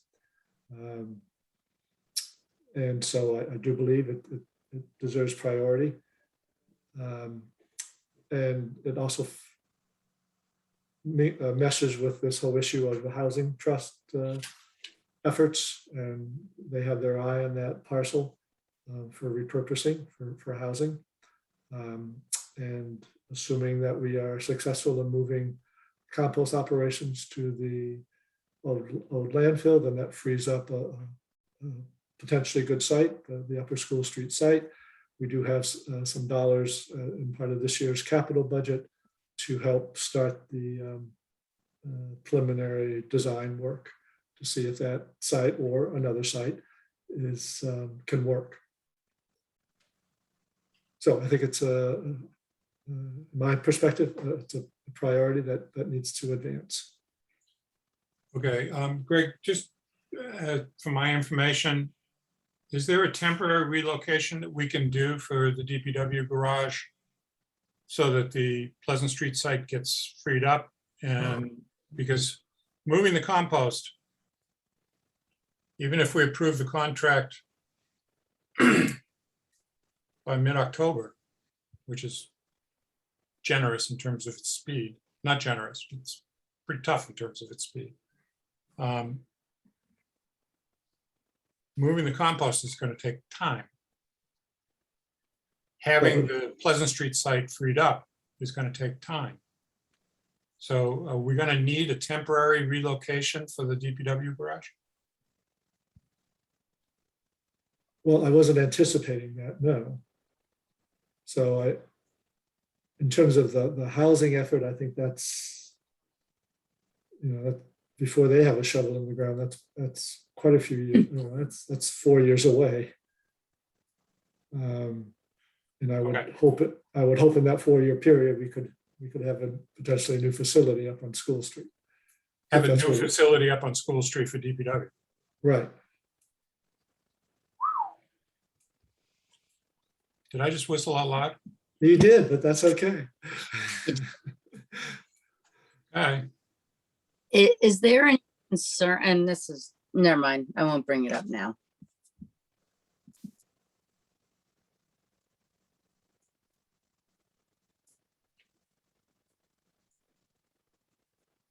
Well, Essex put together their police and fire department in one building. Could we put the police and DPW in one building? Kidding. Because when you say, it's in the worst shape and it's the most tired, I think there's a lot of issues around the police department itself in terms of the facility, not the department. Right. They're probably second in line. Yeah. Okay. So terms of the DPW relocation, since I'm taking housing diversification, I'm happy to take this as well.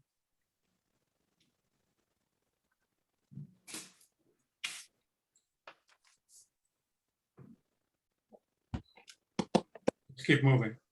Anybody else want to join me in that? I'm sorry, say that one more time. Yeah, I'm looking to assign board members to these initiatives so that we have, we don't get bogged down in inertia of other demands. hmm yes, I'd like to join you. Thank you, Ann. Okay. ARPA funding use, we talked a little bit about this.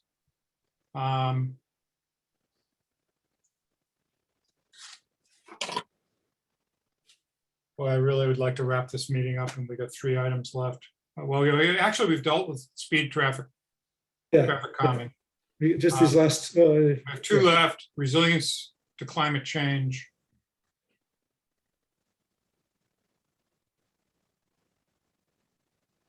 so in terms of ARPA funding, it's a question of, carving out time at meetings to talk about potential projects. Some communities are going through a more intentional public process, in terms of soliciting ideas from community members, et cetera. What's the time frame that this money has to be spent? I believe until, I think we have through 2026. 26th of September? 2026. We have until 2026? But we have 4.5 years. End of 2026 or beginning? Do we know Yeah. when?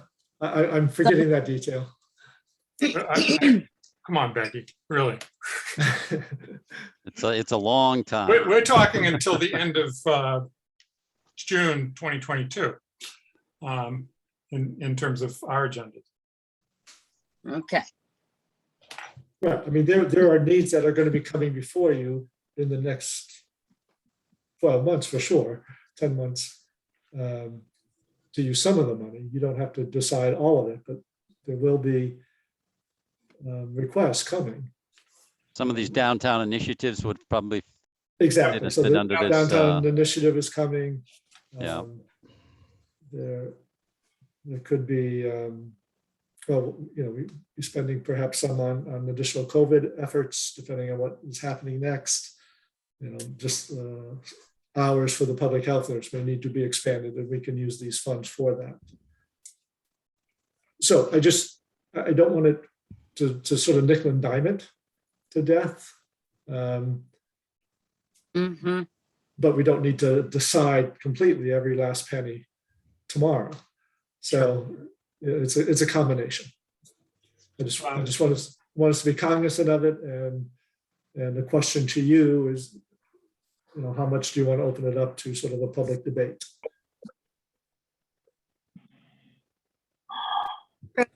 Are we given this money? How is it meted out?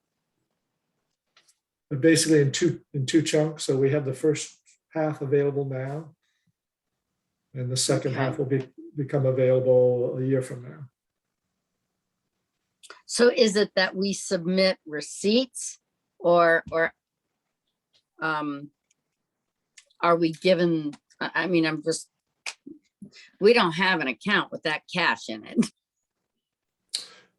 No, it's on a reimbursement basis, and we have to put in our request for how we are going to be spending.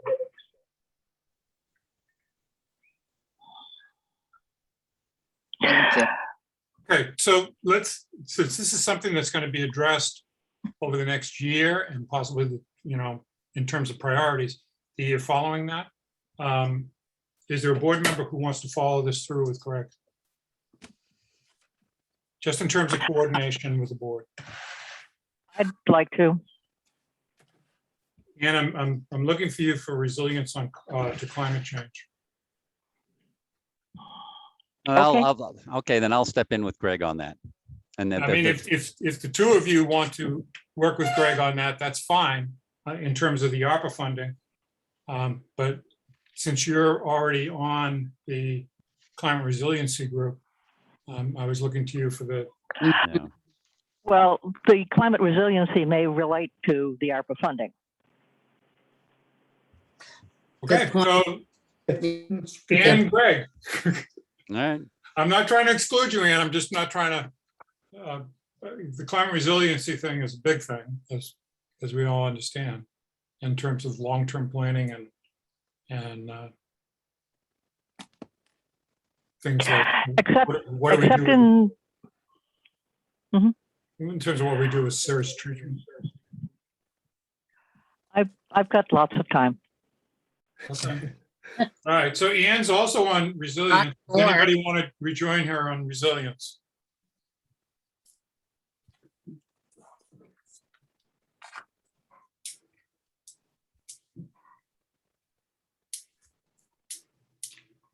Okay, Jeff does.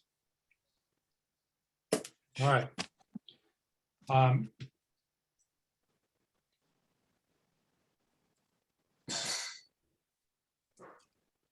Jeff, if you want me to take that over for you, I will.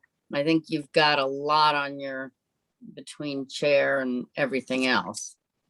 Oh.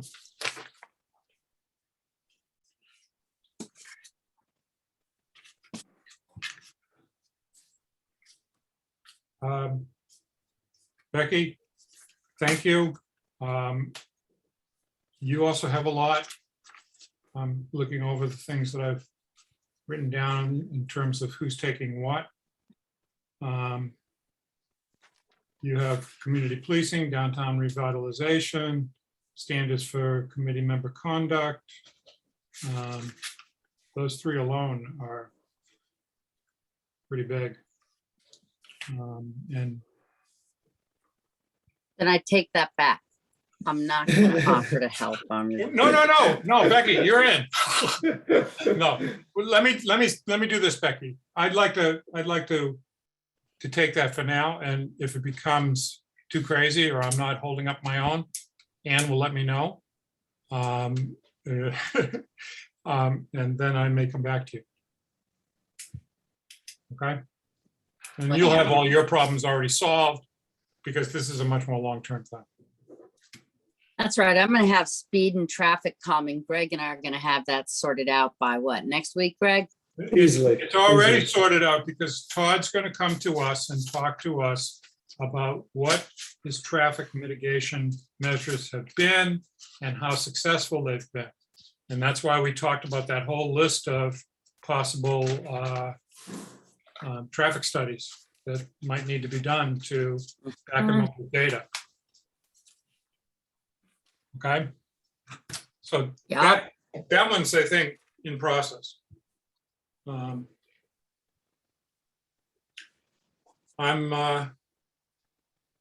We've plowed through this agenda. Are there any other, this spreadsheet, is there any other agenda items that we need more clarification on? Oh, thank you, that's good. I'm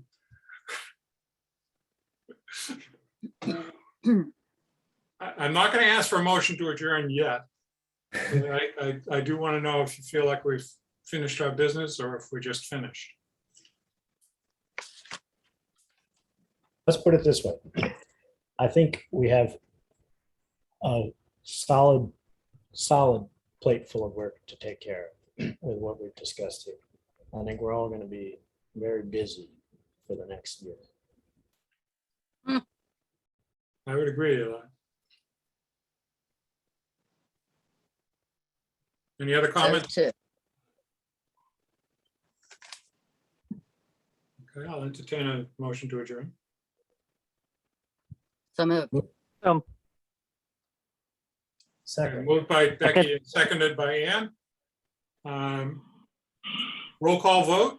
Ms. Harrison, Yes. Ms. Becky Jakes,